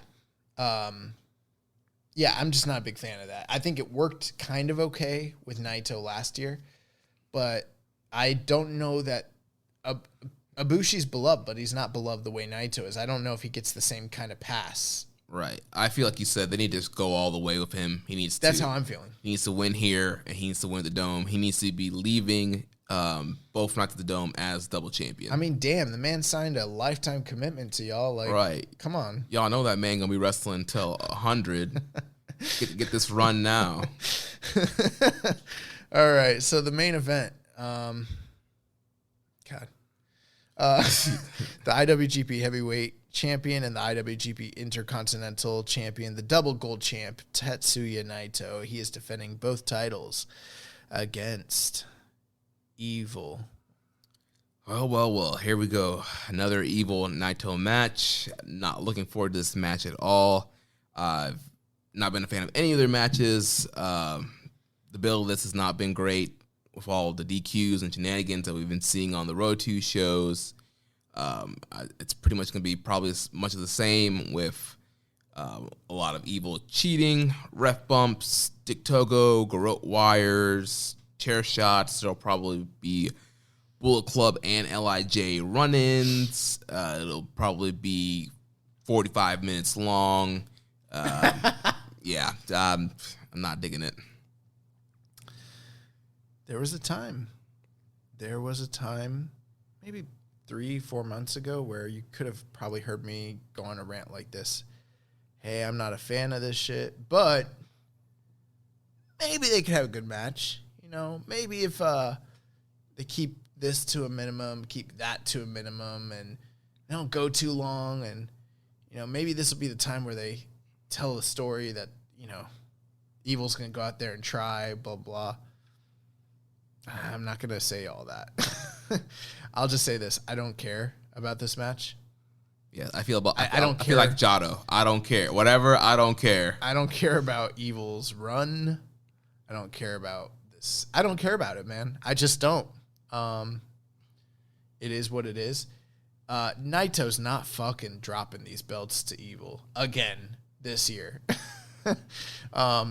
That's the one thing that out of there's a lot of things we've been wrong about, a lot of things have been right about, but the one thing when this evil shit kicked off, the one thing I said is that man is not carrying no gold into the Tokyo Dome. That shit's not happening.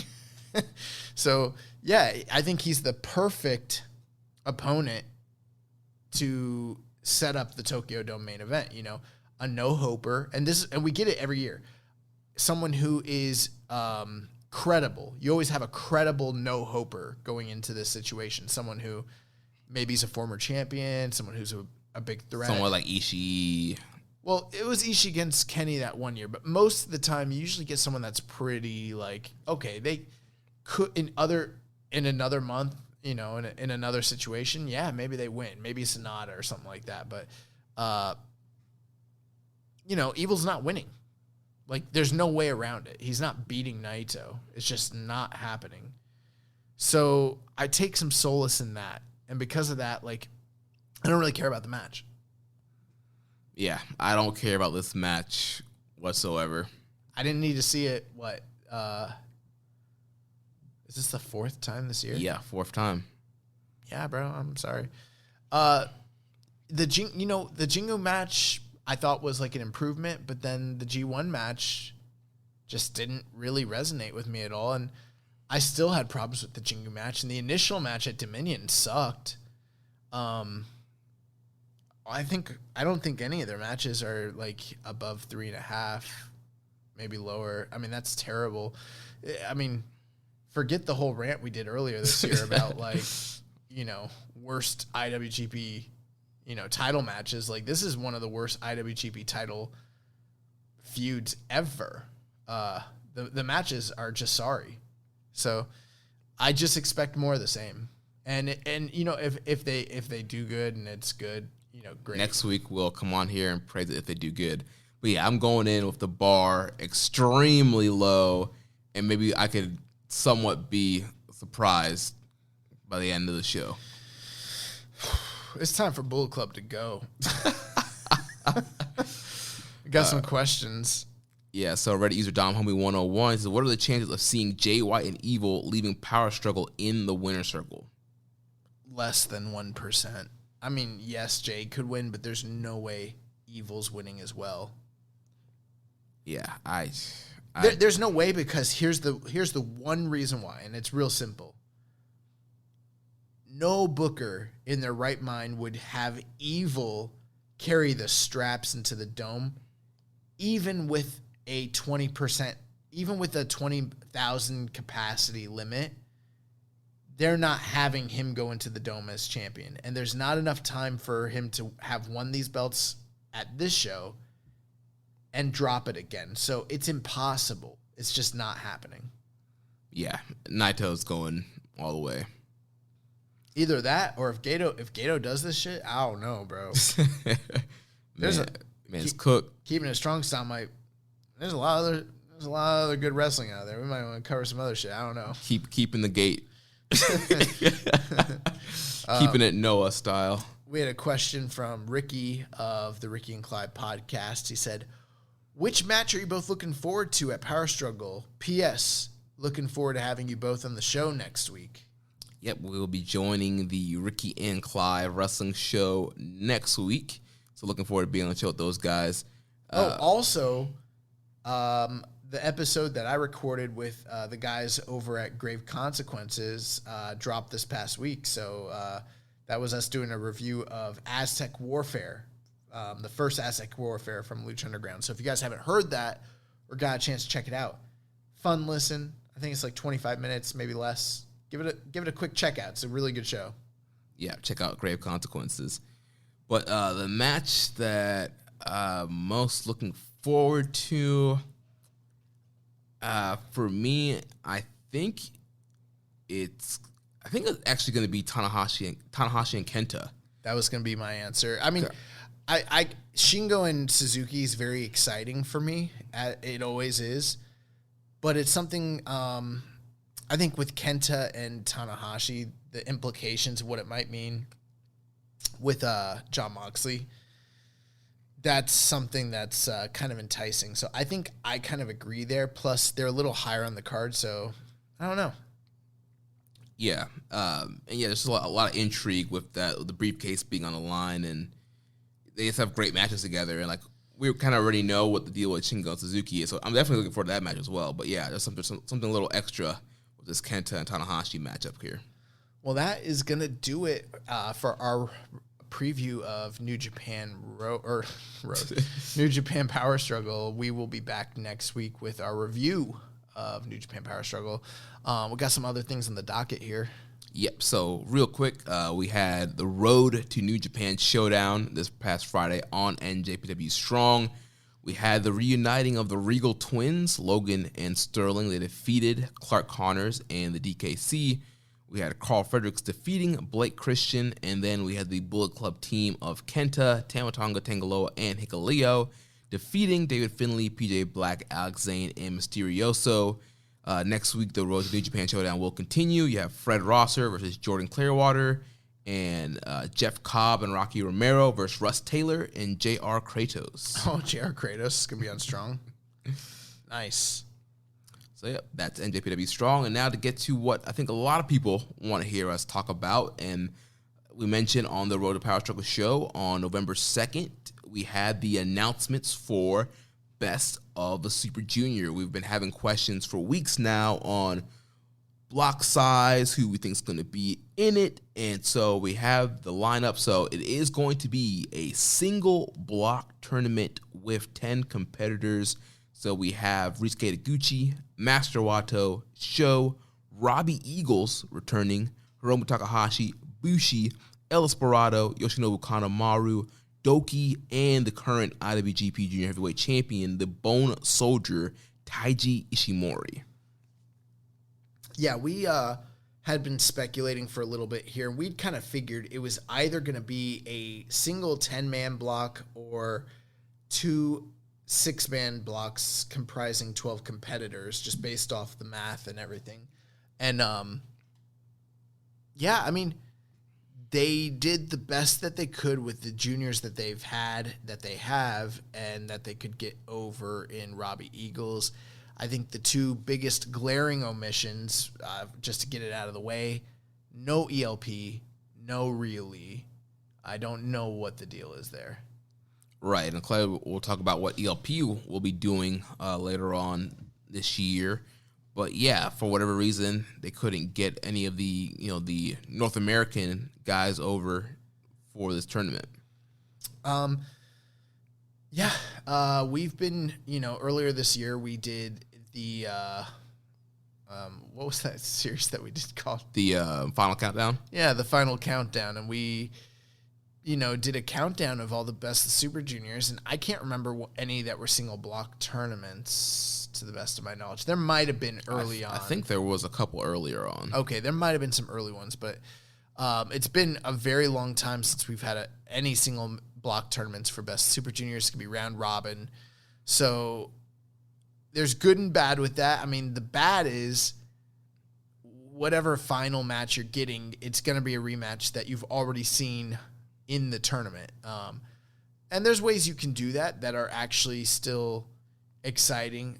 One of the big tropes back in the old days of New Japan, when they used to do single tournaments, you could sometimes always tell, not, when I say you could always tell, it's not like we were watching it anyways live. But when you look at the history books, had you been watching it live or had you been following the tour live, you can kind of always tell what match might end up being the final. Because if you had two big stars that were both like favored, and then they do like a 3-minute double DQ or double count out or something like that, it's a big indicator that they're trying to protect the match for later, and they would just like blow it. They wouldn't want to blow it off by having a full on like actual match in the middle of that single block, if that makes sense. Yeah, definitely. So that's something they used to do a lot. But what are you thinking here? I mean, this is kind of what I guess we would have figured pretty much the field would have looked like based on, if they did have a 10-man block, I assume. Right. I mean, these are all the kind of names I expected. Great to see Robbie Eagles back in the fold here.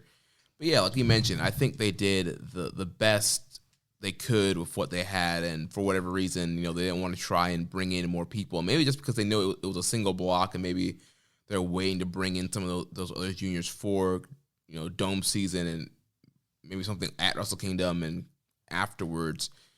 So yeah, can't complain too much. I mean, it's still a decent lineup, and we're gonna get some good matches out of this crew here. Yeah, it's gonna be funny. Just when next year comes around, because although we're gonna have a 2020 as well as a 2021 Super Juniors, this is all gonna fall during our voting season. So it's like there's gonna be so many junior matches to kind of like choose from next year. But speaking of the field here, I mean, not to go super in depth, but I think right out the gate, the names that probably resonate to me as potential high earning point leaders, maybe even winners.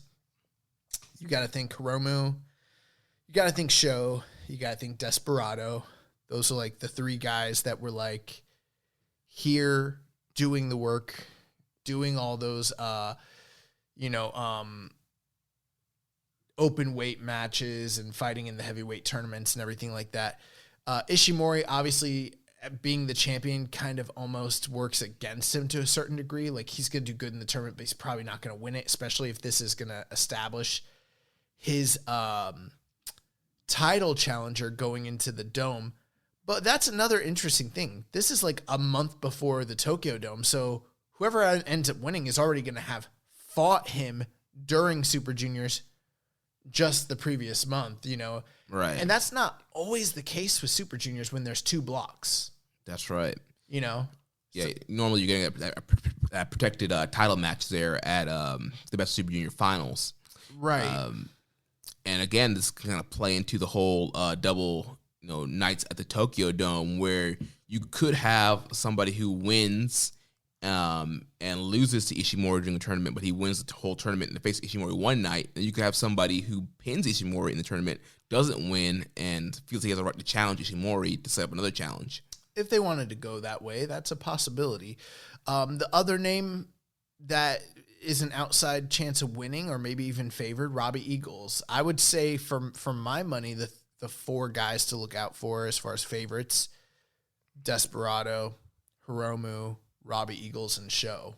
Not to say that there isn't a chance for whoever they might want to push, but those are the guys that I'd be looking at pretty much.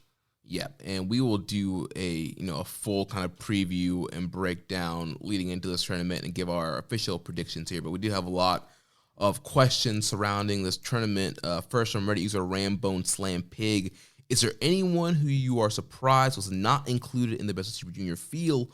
Overall, I am satisfied with what we're getting, but I will admit that I wish Dragon Lee, Jonathan Gresham, and ACH were there, even though I understand why they could not be included.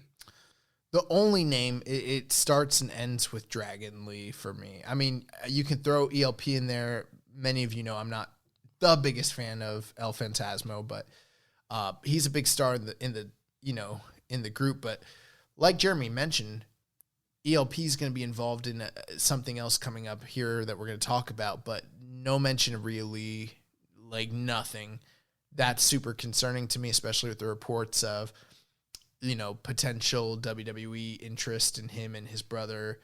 And, the guy hasn't wrestled all year. I don't know if anyone has taken a look at that, but I keep track of the outside matches these guys have for Excursion. And since Ring of Honor shut down, he hasn't wrestled in Mexico. He hasn't wrestled in Japan. Nothing. Like, he had his matches in like February or March with Ring of Honor, and that's it. Dunzo. Like, so no one has seen this guy like all year, pretty much. Yeah. So yeah, and with those rumors of WWE wanting him and Roosh, it's very interesting. And also, the COVID situation in Mexico is not great anyway, and so maybe that's probably a big thing. Like, they couldn't risk bringing him over, didn't want to risk bringing him over. So that could be a thing there too. But is he in Mexico? I don't even know where he is. Oh yeah, I don't know. I'm assuming that he's in Mexico. But yeah, he could be in the U.S., but I feel like if he was in the U.S., they would at least use him on Strong. Well, at least, yeah, that's true. That might actually be a good a good answer for why and what's going on. So that makes sense. Next question from PSAN91. I mean, did you have anybody else? No, I mean, everybody else. Jonathan Gresham, like Rainbow Sandpig said, that's a guy I would have liked to seen, but clearly with Ring of Honor's current kind of taping schedule and the Pure tournament and stuff like that, like we mentioned last week, if you win the Pure title, he's probably not going to be in the tournament. Yeah. That's exactly what happened. PSAN91 asked, he said, why do you think we got Best Super Junior announcement, but nothing for World Tag League yet? Both tournaments start on the same night in Aichi on November 15th, so I find it unusual. We only know one side of the participants for the show.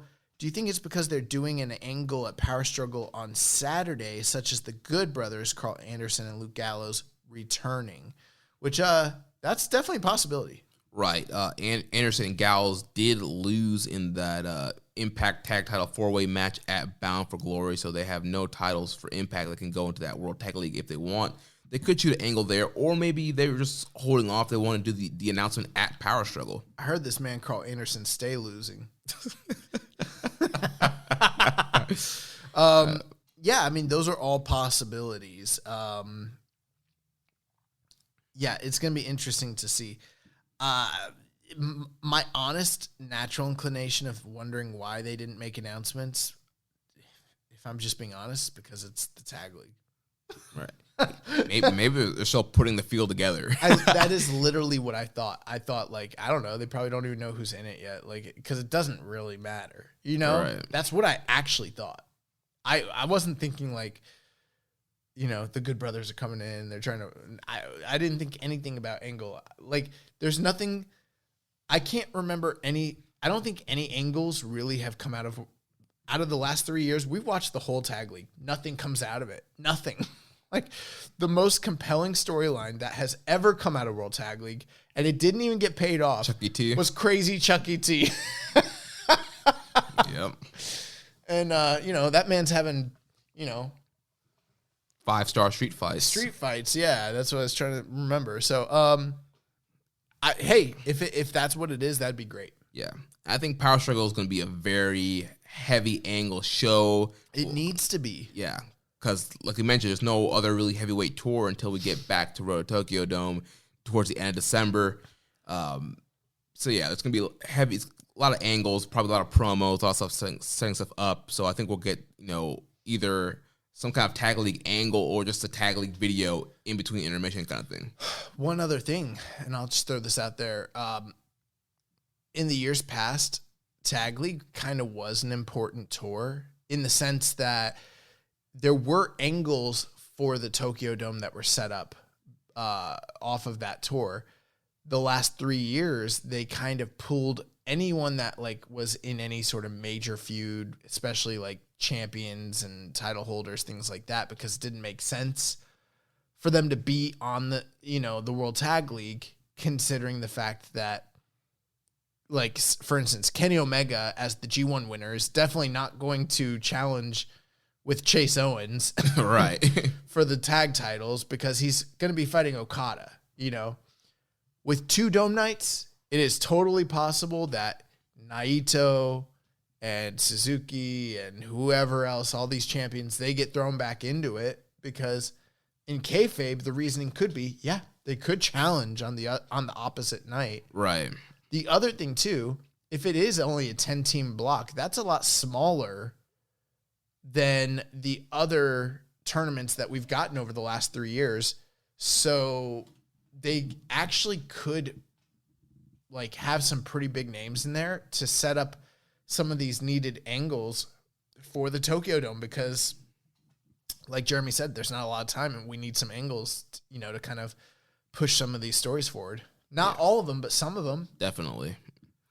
I also had a question here from Kevin from DC. He says, in kayfabe, we've already talked about how it would not have been for the best had Hiromu entered Best Super Junior as one half of the junior tag team champions.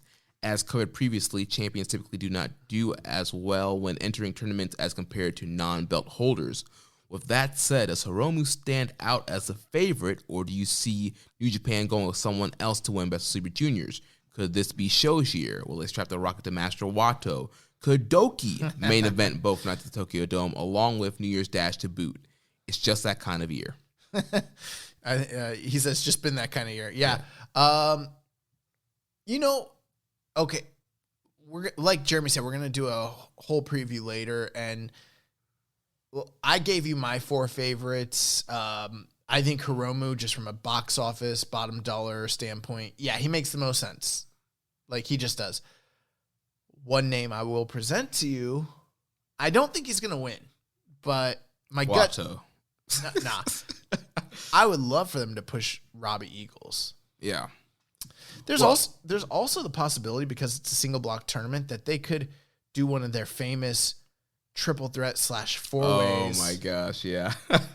Based off of the outcome of the tournament. You know, if Ishimori's out here dropping 2 or 3 losses, or let's say he drops 2 losses and then one other guy who he beat wins the block, they might just be like, you know, I get a title shot. Well, what about us two? We beat that man. Right. All right. 4-way. 4-way. Yeah, that could possibly happen. Another guy, definitely, I think you mentioned earlier too, Desperado. Last year, I think he was set to have a great Best Sleeper Juniors. Also, he had the broken jaw, missed the tournament. So this could be, you know, a highlight tournament for him. But I see him as like the Sonata. Like, he could definitely get to a final. He's not winning the shit. That's my opinion. Yeah. Like, I don't see him winning a Super Junior. Especially he's one half of the junior tag champs right now.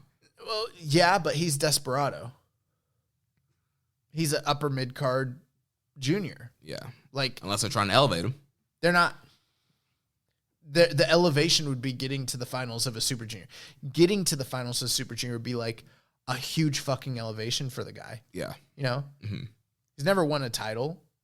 You know? I mean, like, I'm not crazy here. Like, it's Desperado. I like Desperado a lot, but he's not winning the Super Juniors. Even though I threw him out there because you kind of need to, just to be respectful, realistically, he's not winning it. Yeah. But that's what I think. Just with the kind of, with him and Hiromu, they've kind of been at each other, and they've kind of been kind of two of the focuses of the division. He's definitely a guy that could at least go to the finals. For sure. I think that will be the final. I think that makes, I mean, in a lazy, easy booking Super Junior, you do Hiromu and Desperado. They have a great match. Desperado loses. Down the line, that's his elevation. And then maybe we're talking, you know, the next year about him being a real contender, you know, or maybe you even have him beat Hiromu next year for the title, you know, at Sakura Genesis or some shit. You could do that. Yeah, I'd be down for that. So the next thing we're going to talk about here, along with Best Super Juniors, we've got the announcement for the return of the Super J Cup 2020, making its return on December 12th. This will be a one-day live special event tournament on NJPW World. And in the spirit of Super J Cup, we have multiple promotions involved here. So the participants are as followed. We have the Great TJP, ACH, Leo Rush, Chris Bay from Impact, Ray Horace from Ring of Honor, Blake Christian from Game Changer Wrestling, Clark Connors representing the LA Dojo, and then last year's winner, El Phantasmo, the headbanger, of course, representing the Bullet Club. Very interesting field of competitors that you have here. I'm assuming single elimination tournament, right? Yeah, single elimination, a one-day tournament. Is this going to air as part of Strong, or is this different? No, this is airing on a Saturday, December 12th. This will be a live event, standalone from Strong Live, single-day tournament. Okay. It's just interesting, you know, you've got guys who are definitely appearing. Has Leo Rush been appearing on Strong? No, he has not. This will be his first New Japan appearance. Okay. So ACH and TJP are the two that are mainly making appearances along with Blake Christian. But realistically, out of this whole field, the only two true New Japan guys are Clark Connors and El Phantasmo. Correct. And there's 8 guys? Yes. So you got 6 that are, you know, either freelancers or indie guys. I mean, that's very different from the J Cup that we got last year that was almost completely comprised of It was pretty much all New Japan, guys. And this is a lot of, people that we would have like hoped to have maybe seen overseas for Super Juniors. So maybe because of the travel restrictions and stuff, some of these guys, they would have liked to have been included, but they couldn't. So this is kind of like the compromise, I'm guessing. Right. In a way, maybe like this is like the second block in a way over here. I was in the shower today and I thought, well, what if the winner of this tournament and the winner of that tournament end up fighting? Is that a possibility? Like on one night, you have the J Cup winner and the Best Super Junior winner face off, and the winner faces Taiji the next night. Especially if it's Phantasmo. That would make a lot of sense. Especially if it's Hiromu and El Phantasmo. And then you have Ishimori as the champion. I mean, I'm just spitballing here. I'm not saying they're going to do this, but I mean, realistically, the big match in the junior division that's never happened that you can actually draw off of right now, that's like a big deal, would be El Phantasmo and Hiromu. That's like the one protected match in the whole division right now. It's never happened. You could get that match and also have a little play on the Bullet Club Civil War storyline. Mm-hmm. Hiromu redemption angle. I wouldn't be surprised if Phantasmo wins this. They say he's the back-to-back winner, first time ever. And then he goes overseas and he fights Hiromu. Right. And when we're looking at names that kind of pop out, yeah, his name definitely pops out. In recent years, definitely it seems like the contracted guys kind of win these kind of tournaments when you have a lot of outsiders in it. And so I have a hard time seeing, a Chris Bay, a Ray Horace, Blake Christian winning this thing. Clark Harris is still a young boy. I have a hard time seeing him win this thing. Yeah, and you're absolutely right. It really depends on what they're trying to do with the winner long term. If it's just a nice little tournament and it doesn't really mean too much going forward, then sure, they could open it up to anybody. If the idea is to maybe build a new star that is not yet established, someone that they maybe plan to sign or have future hopes on, like an ACH, like a Leo Rush or something like that, sure, they could go that way. But I think the safe bet is they just go with El Phantasmo. Right. That's like New Japan style. It's just what they kind of do. Right. And, we had this whole theme this year of like double titles and people going to tournament finals back to back. And so that kind of fits in with the theme of having Phantasmo win back to back J Cups. I mean, yeah, bro. Think about Ibushi just did it. But even in the tag leagues, like LIJ went several years back to back. Roppongi 3K and Junior Tag League. Juniors. Yeah, exactly. So I mean, it's even it feel like he's never won it, but like Okada almost like repeated, Sonata almost did. Like, yeah, it's interesting. I think the real big talking points here are Chris Bay is probably the biggest name that people probably didn't expect. I know I didn't, and the fact that he's primarily involved with Impact, and there's the whole deal where in the past, Impact and New Japan personnel have been like persona non grata with one another. Right. And, potentially maybe, Don Callis being over there, maybe that could help a little bit with him commentating for New Japan and kind of running Impact now. But yeah, definitely seems like, kind of surprising to have an Impact person here. Well, I mean, technically they already have one in TJP and have for a while. Right. I remember a few years ago when Ishimori was in the Bullet Club. That's right. He was doing stuff on Impact, yeah. Still doing stuff with them. He worked Slammiversary and things like that. So I don't even know that this even means any. I don't know how open or closed or restrictive those Impact contracts even are. I mean, it doesn't mean that they're working just because Chris Bay is like a contracted worker there. It doesn't mean that they're working with Impact. That might have nothing to do with one another.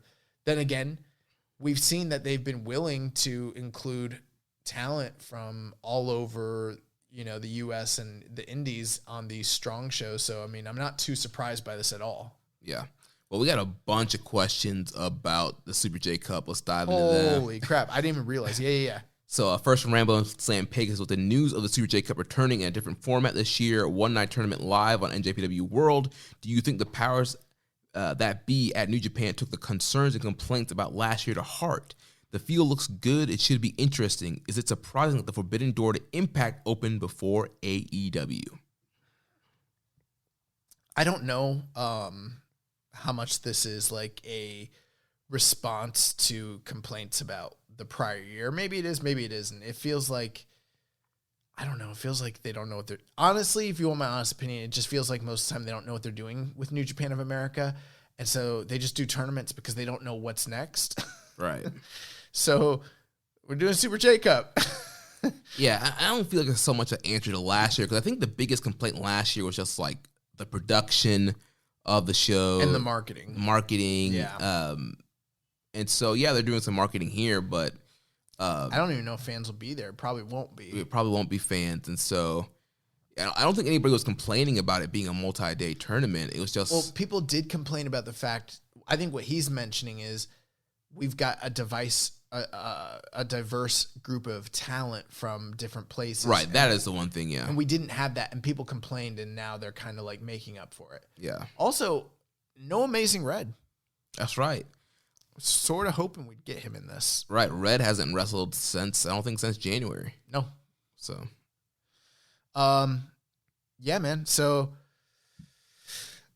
is it surprising the Forbidden Door to Impact opened before AEW? Well, let's be clear. The Forbidden Door to AEW has, quote unquote, been open for a long ass time. Well, we had New Japan Strong star Danny Limelight wrestle on AEW Dark last week. So the door's open to me. Door's open, B. Next question from Dirty Bubble. He asked, will there be a jacket defense for the Golden Super J jacket at Wrestle Kingdom? And with the field of Best Super Juniors announced, does anyone know where Tiger Mask is hiding? He is hiding in the same place that Ren Narita is hiding.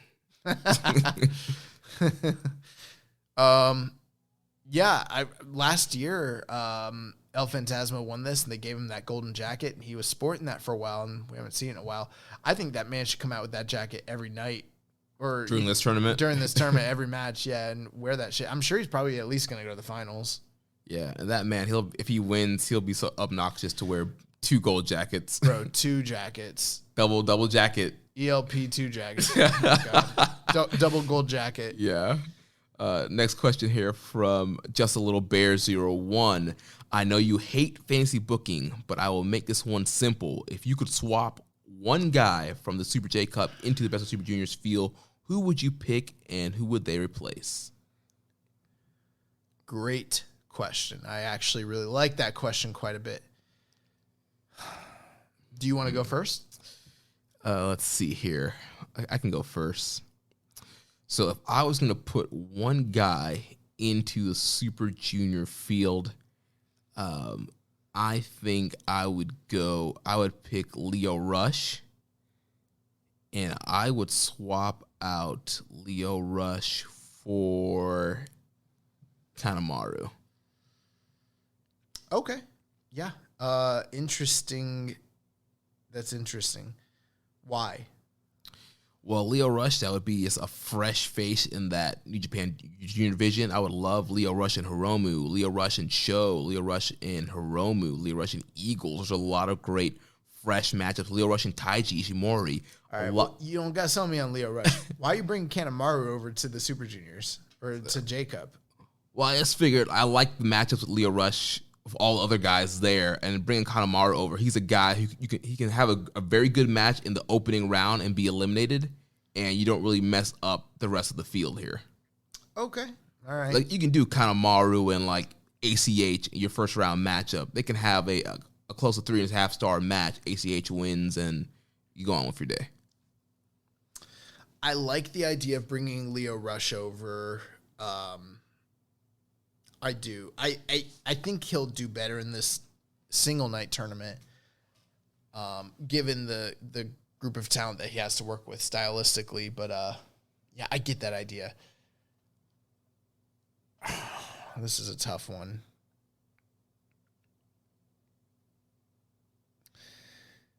You know, some people are not going to like this answer, but I'm just trying to think of like what's an exciting thing I could do.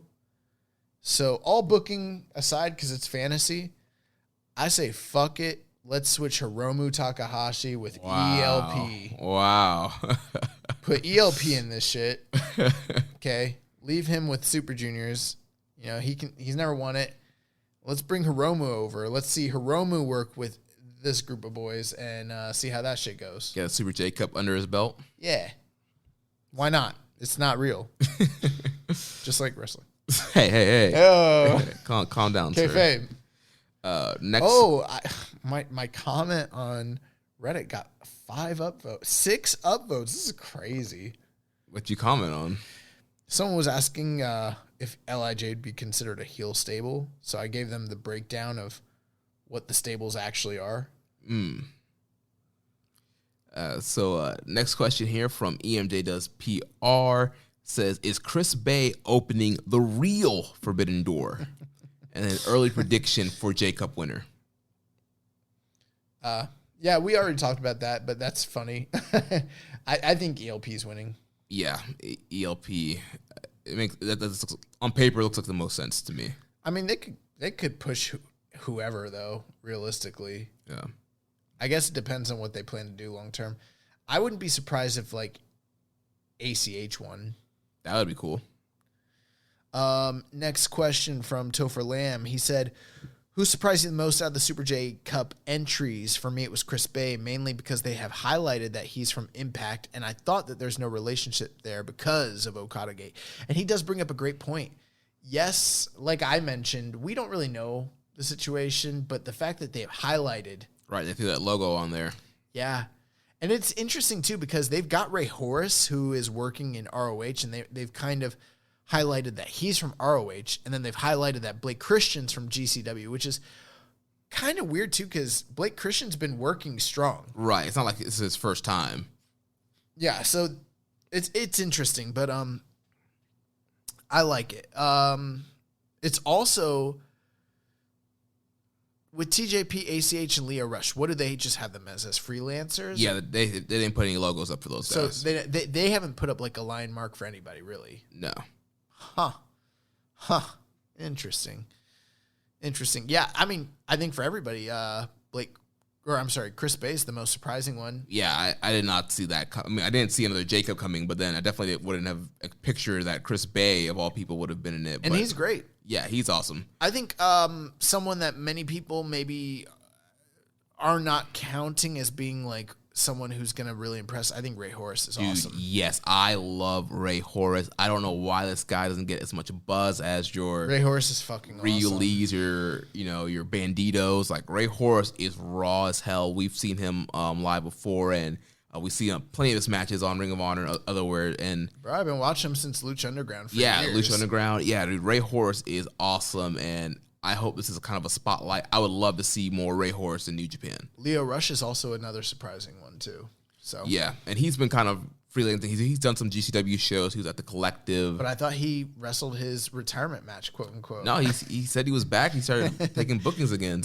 No, I know. But remember, he was doing his final show. Yeah, the final hour or whatever. Yeah. Dom Homie 101 asked, thoughts on the lineups of the best Super Juniors and Super J Cup. In your opinion, which lineup is better? What matches are you guys looking forward to in the Super Juniors? Any predictions for both tournaments? Also, thoughts on possibility that the winner of the Super J Cup winner could get a title shot in the second night of Wrestle Kingdom 15. It's a lot of questions. Yeah. In one question. Well, let's break it down. Which lineup do you think is better? I like the J Cup lineup better. I also like the J Cup better. A lot of purists are not going to like that answer. There's definitely talent in the Super Juniors, but the bottom line is the majority of the talent there has been booked for years as middle, upper middle, or lower. I can't remember the last time the majority of the people in this tournament even got a title shot for the IWGP title. So just from a purely kayfabe perspective, it's hard for me to get excited. There's very little star power, even though it's a talented group. On the Super J Cup side, it's some of the best workers ACH is the best unsigned talent in the whole world right now. There's just a lot more intrigue. There's a lot more excitement. As far as lineup, it's a better lineup. As far as how the tournament will play out, I can't say. The Super Juniors is going to be better, but that's because it's round robin. Right. This is a single elimination tournament. Those rarely deliver on the same level as a round robin tournament does. Especially you're having guys wrestle multiple times in the night. The finalists would have wrestled 2 or 3 times in the same night. Yeah. The next thing he asked us, what match are you guys looking forward to in the Super Junior? So let's just throw out one big match that you're excited for. Hiromu Robbie Eagles. Oh, yeah. Especially with, I got to agree with you, especially considering the earlier part of the year where they were starting to tease a Robbie Eagles Hiromu match that we never really got. Right. For me, I'll just throw out, I think Desperado and Hiromu is like the one that people want to see, and I'm kind of there with you. Yeah. Being asked about predictions for both tournaments, we already kind of said ELP for Super J Cup. We'll hold off on our final prediction for Best of Super Juniors for next week. Hiromu B. Thoughts on the Super J Cup winner getting a shot on one of the nights at the Dome. That makes sense. I think that's a great way you could go. There's a lot of ways you could go, honestly. Yeah, it makes a lot of sense to me. Do you guys think that we'll ever see a Super J Cup on the level of the J Cup from 94, 95? Maybe. Probably not. It's a special time. Right. It's kind of hard to kind of recapture that magic. This one has some incredible talent. There's no crowd, so it's hard to say. But if they give them enough time, and those guys really work their asses off, who knows? This could really be a special tournament. It could be, yeah. I'm really looking forward to it. Thoughts on the Forbidden Door being reopened between New Japan and Impact? People are really preoccupied with this Impact thing. Yeah. Hey, if it opens, it opens. We do have a podcast here on the network, the 8-Bit Suplex, hosted by Sandy and Josh, and they do incredible coverage of Impact Wrestling. Yeah, so if you are big Impact fans, if you want to see that Forbidden Door open, you should open the Forbidden Podcast door and listen to 8-Bit Suplex with Josh number 2 and Sandy. A Blue 3 asked, who do you think are the most likely winners of Super Juniors and Super J Cup? I think we've kind of covered all that. Let's go to the news. Yep. So in other news, it came out that New Japan is setting a 20,000 capacity limit for both nights of Wrestle Kingdom 15. What are your thoughts about that? Yeah, it makes sense.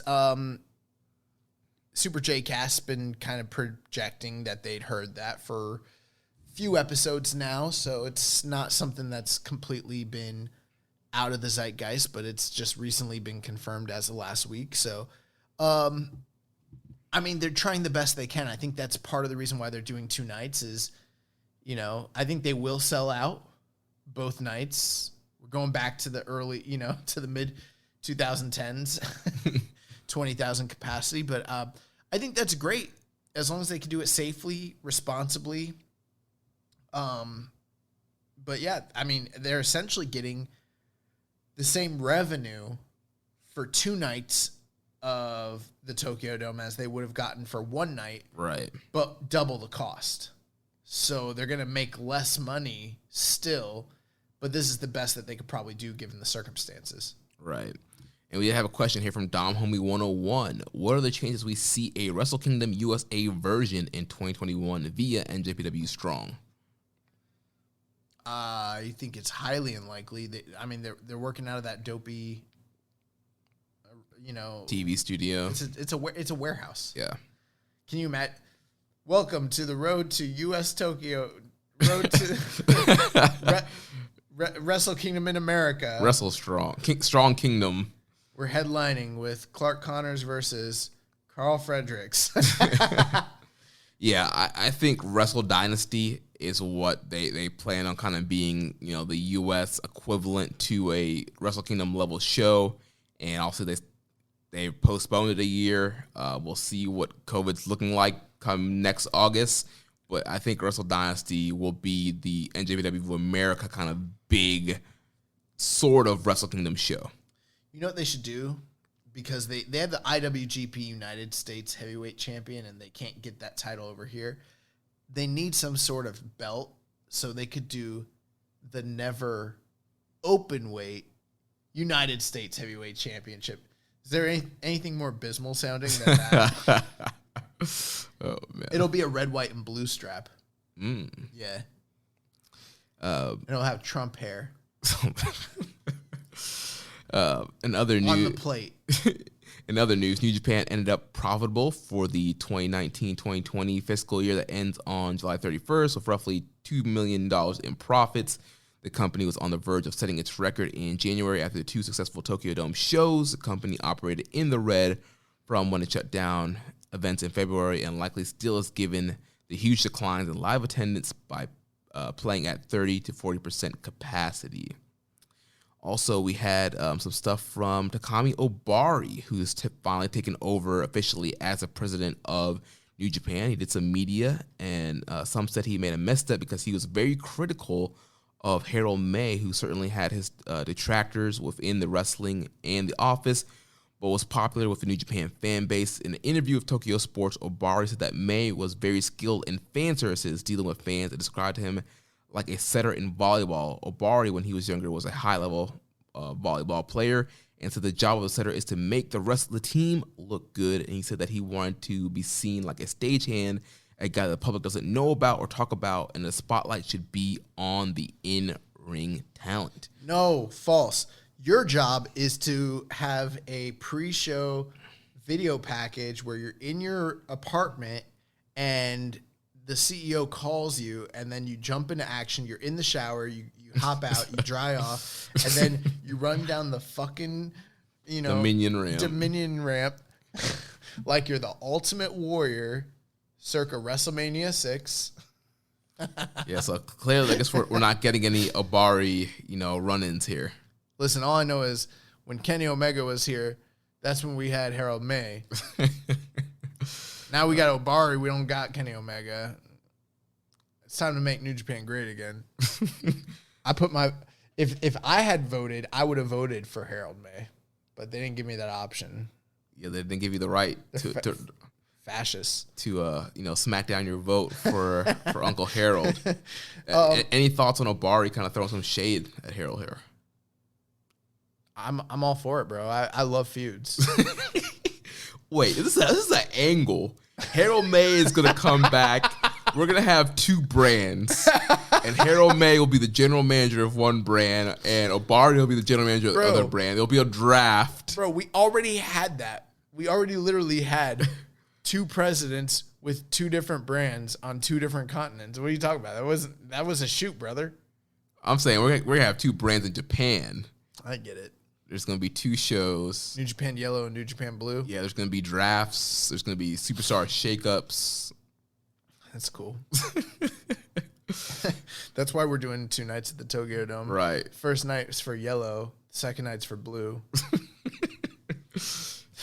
That's stupid. So we have some few other just kind of off-topic questions here, and then the recommended match of the week. So first from Rambo and Slam Pig, he says, if you had to pick between 1 and 3 NJPW matches to introduce casual/newer wrestling fans to the modern NJPW product, which ones would you pick and why?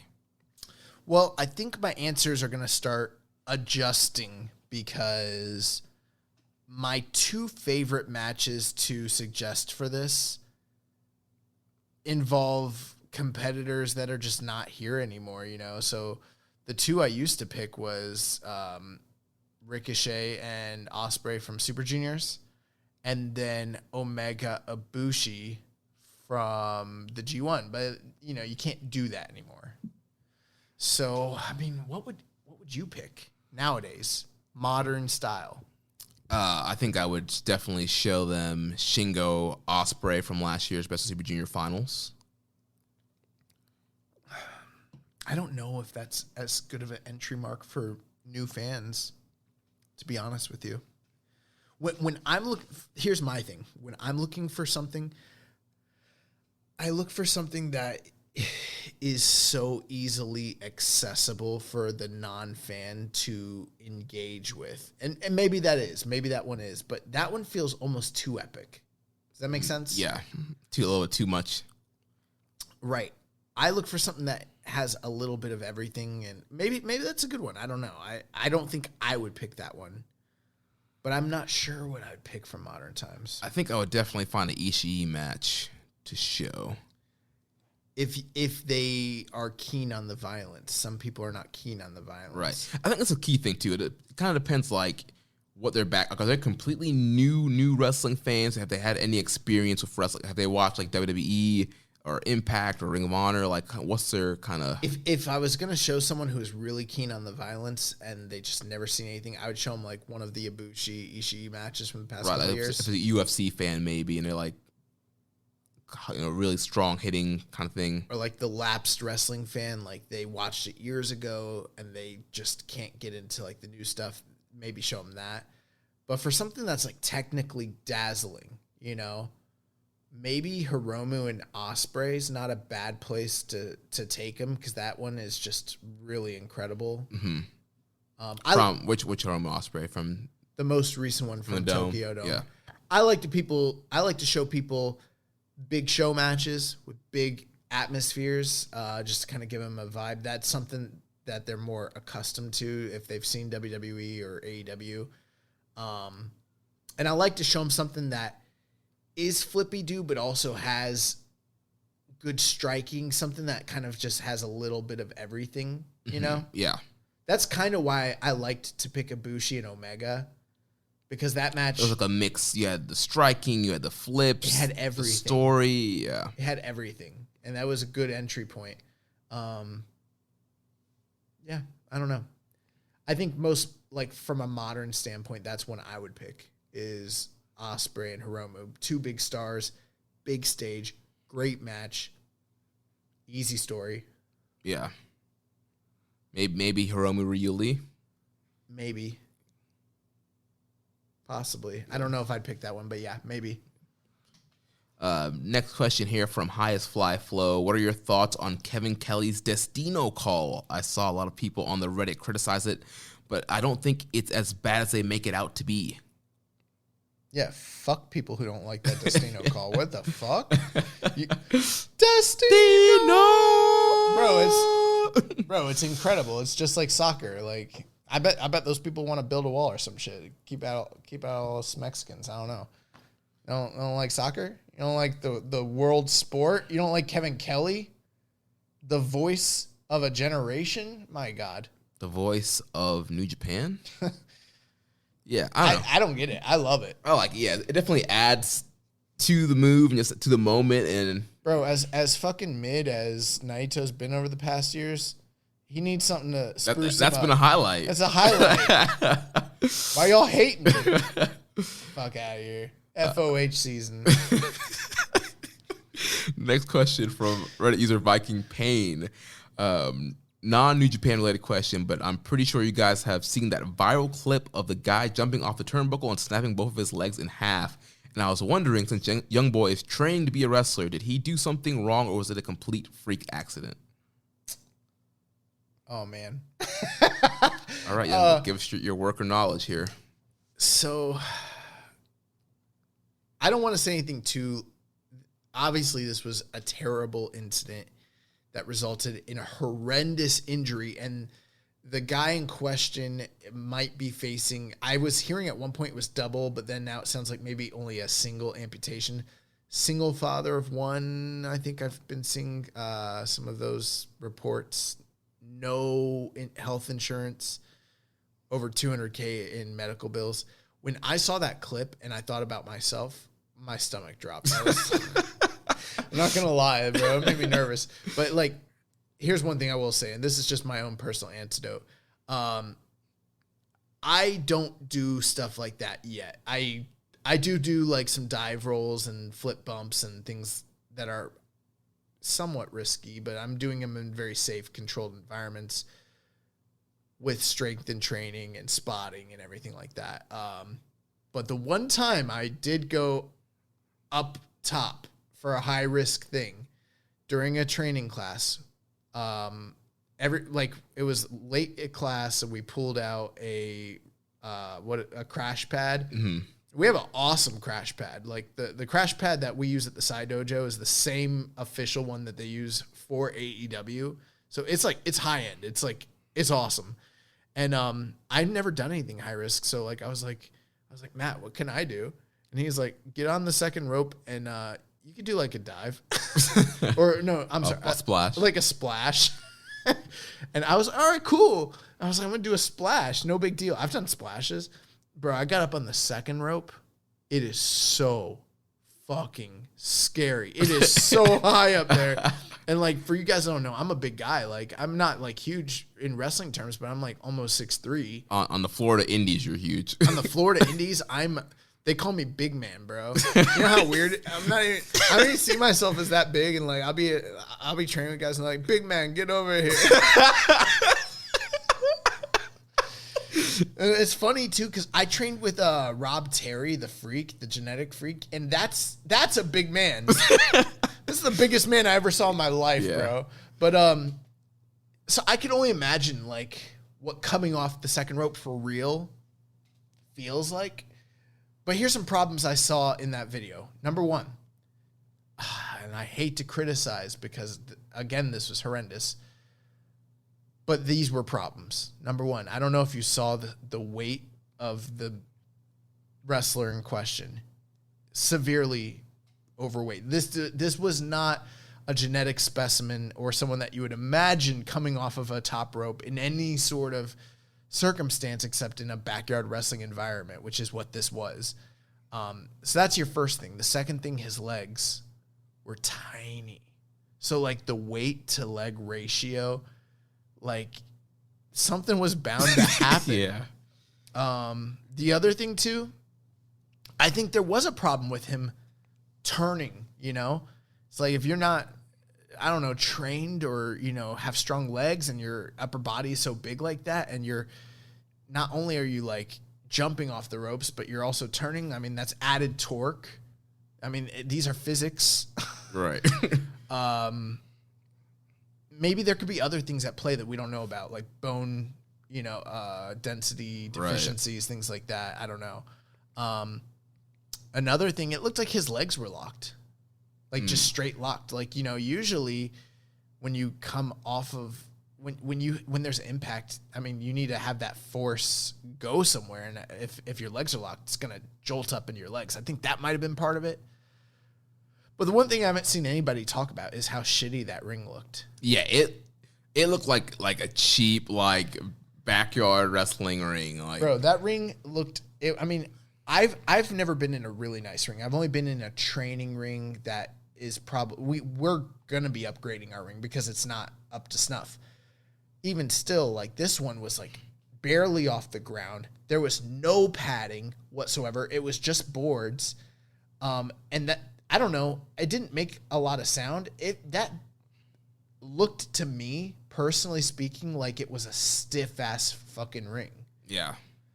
And part of the deal is like the reason why there's you know, a canvas and a mat over the ring is so that when the boards disperse weight, the force of it can go into the pad itself, you know? Like that motion has to have somewhere to go.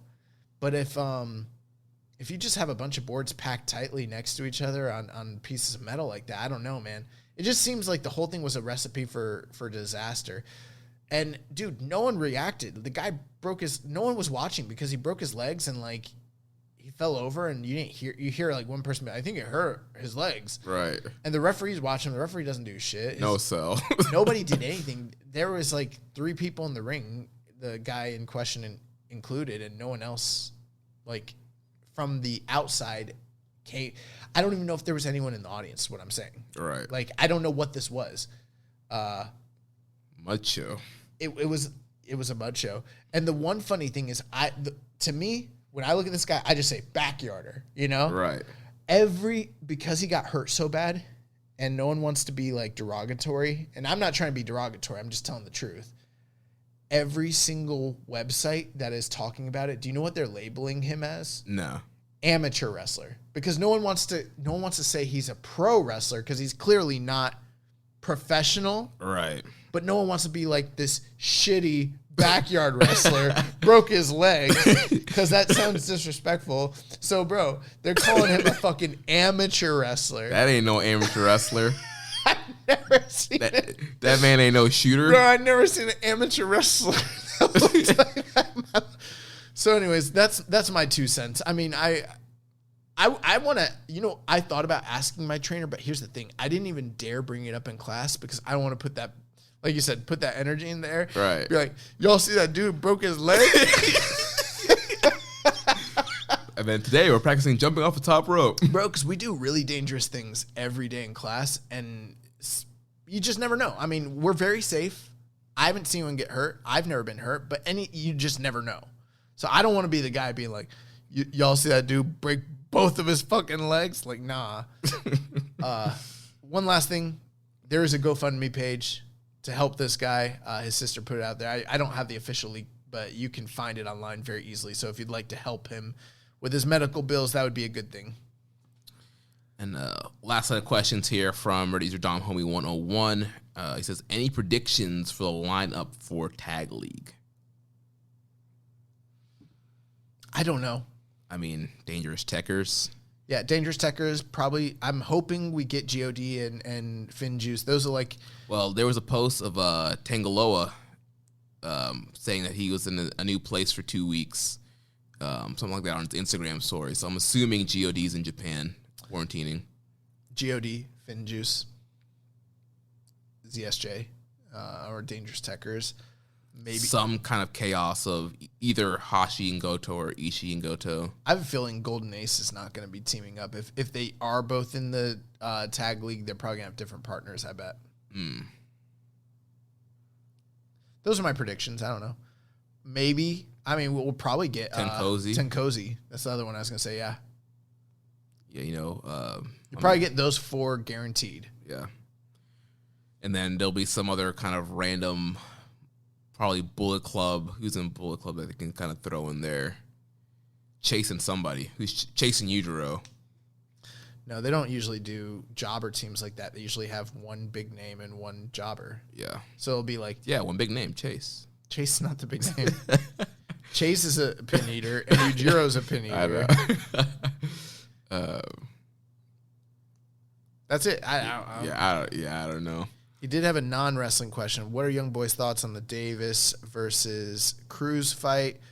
What's next for both fighters? Thoughts on Davis fighting on pay-per-view? Could Tank Davis be the next big star in boxing? I didn't watch the Gervonta Davis Cruz fight, but I did see the knockout. I haven't been as plugged into boxing as I have been in years past. I love it.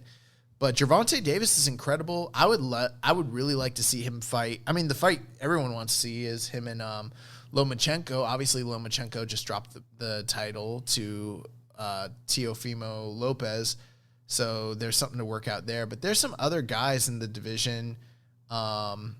Haney's one. A couple other guys. I mean, lightweight's a stacked division. So for Cruz, incredible champion. He's never been stopped like this. This was probably the knockout of the year. It was devastating for him, but also I don't know that he belongs at lightweight. He might have been biting off a little bit too much. It does show that Davis is like the real deal, but we'll have to wait and see. I think Gervonta Davis could totally be a pay-per-view star, but he needs the right... I mean, this was a great fight for him and a great performance. This is a career best performance, but he needs the right guy. And I think long term, I think Lomachenko might be that next guy for him. Nice. Well, now it's time to move on to the recommended match of the week. So last week I recommended from November 3rd, 1986 from Korakuen Hall, Antonio Inoki and Kevin Von Erich versus Kengo Kimura and Kijimoto. Very, very, very interesting match. To be honest with you, I didn't have a lot of historical context to this match. I tried to look it up online as far as like insight from other people. I think it's a pretty like underwatched match. I don't think that many people have seen it. But, the deal here basically, Keiji Muto, he's in his space lone wolf phase of his career, so it's 86. He hasn't even gone on excursion yet, essentially. And they're doing everything in their power to really push him. Usually he's like Inoki's like pin eater and, his protege, but they find themselves on opposite ends here. And the one like glaring, this thing's not like the others is Kevin Von Erich. And the match is very, very interesting. It felt initially like the story here was going to be Big Star and Inoki and Big Star and Kengo Kimura with their two, guys with them. And if this was traditional New Japan booking, you would expect Keiji Muto to be the pin eater in a valiant effort, teaming with, since he's kind of the young lion and you got 2 stars on the other side of things. It didn't really end up working out that way. This match was very interesting in the sense that Inoki and Kimura, they played a brief role in the match, but really the story here ended up kind of just being about Keiji Muto and his, drive to, prove himself. And on the opposite end, you have, Kevin Von Erich, who's just so out of place. He's wrestling this match like he's in the Sportatorium on a Friday night or like he's in Memphis or some shit. I don't like Kevin Von Erich as a wrestler. I think he's a great guy, from what I understand, but I've never been a fan of his stuff. Some people love it, but dude, mechanically, I think he's a terrible wrestler. I've always thought that. And not only that, but he's stiffing the fuck out of everybody in this match. He kind of seems lost. I mean, in some sense, it's cool because he's doing things that you wouldn't sort of expect, which when wrestling's unpredictable, I can always appreciate that. But he doesn't know what's going on, so he's just fucking people up.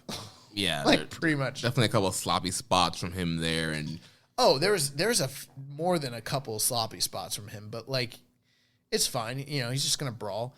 But the gist of the story is at one point, Kevin Von Erich essentially puts the claw on Keiji Muto, and the crowd super into the claw. They're in Korakuen, and they fall to the outside, and he takes Muto's head and bashes it into the metal turnbuckle.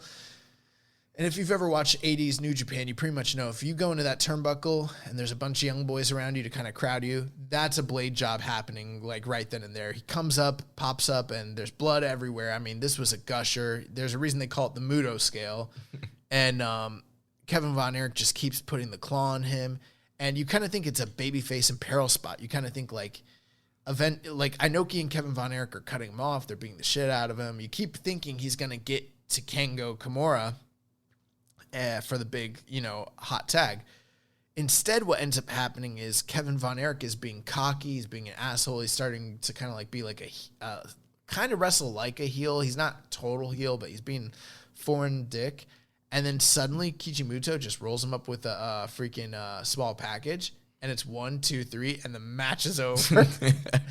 And then, afterwards, Von Erich is pissed. He's kicking him, and they're fighting. And then Kengo Kimura's trying to, be peacemaker, and Inoki's, trying to have a talk with Muto, and Muto's trying to show his fighting spirit. So they just keep fighting each other, and then Von Erich doesn't know what the fuck's going on, so he's just stiffing everybody. And the post-match brawl is great. It's total 80s New Japan territory style, brawling. They just fight everywhere. And that's it. That's the story. Some of the early, actual chain wrestling is very high level and very, very good. This match in the early parts is very emblematic of, what Inoki Strong Style actually was like.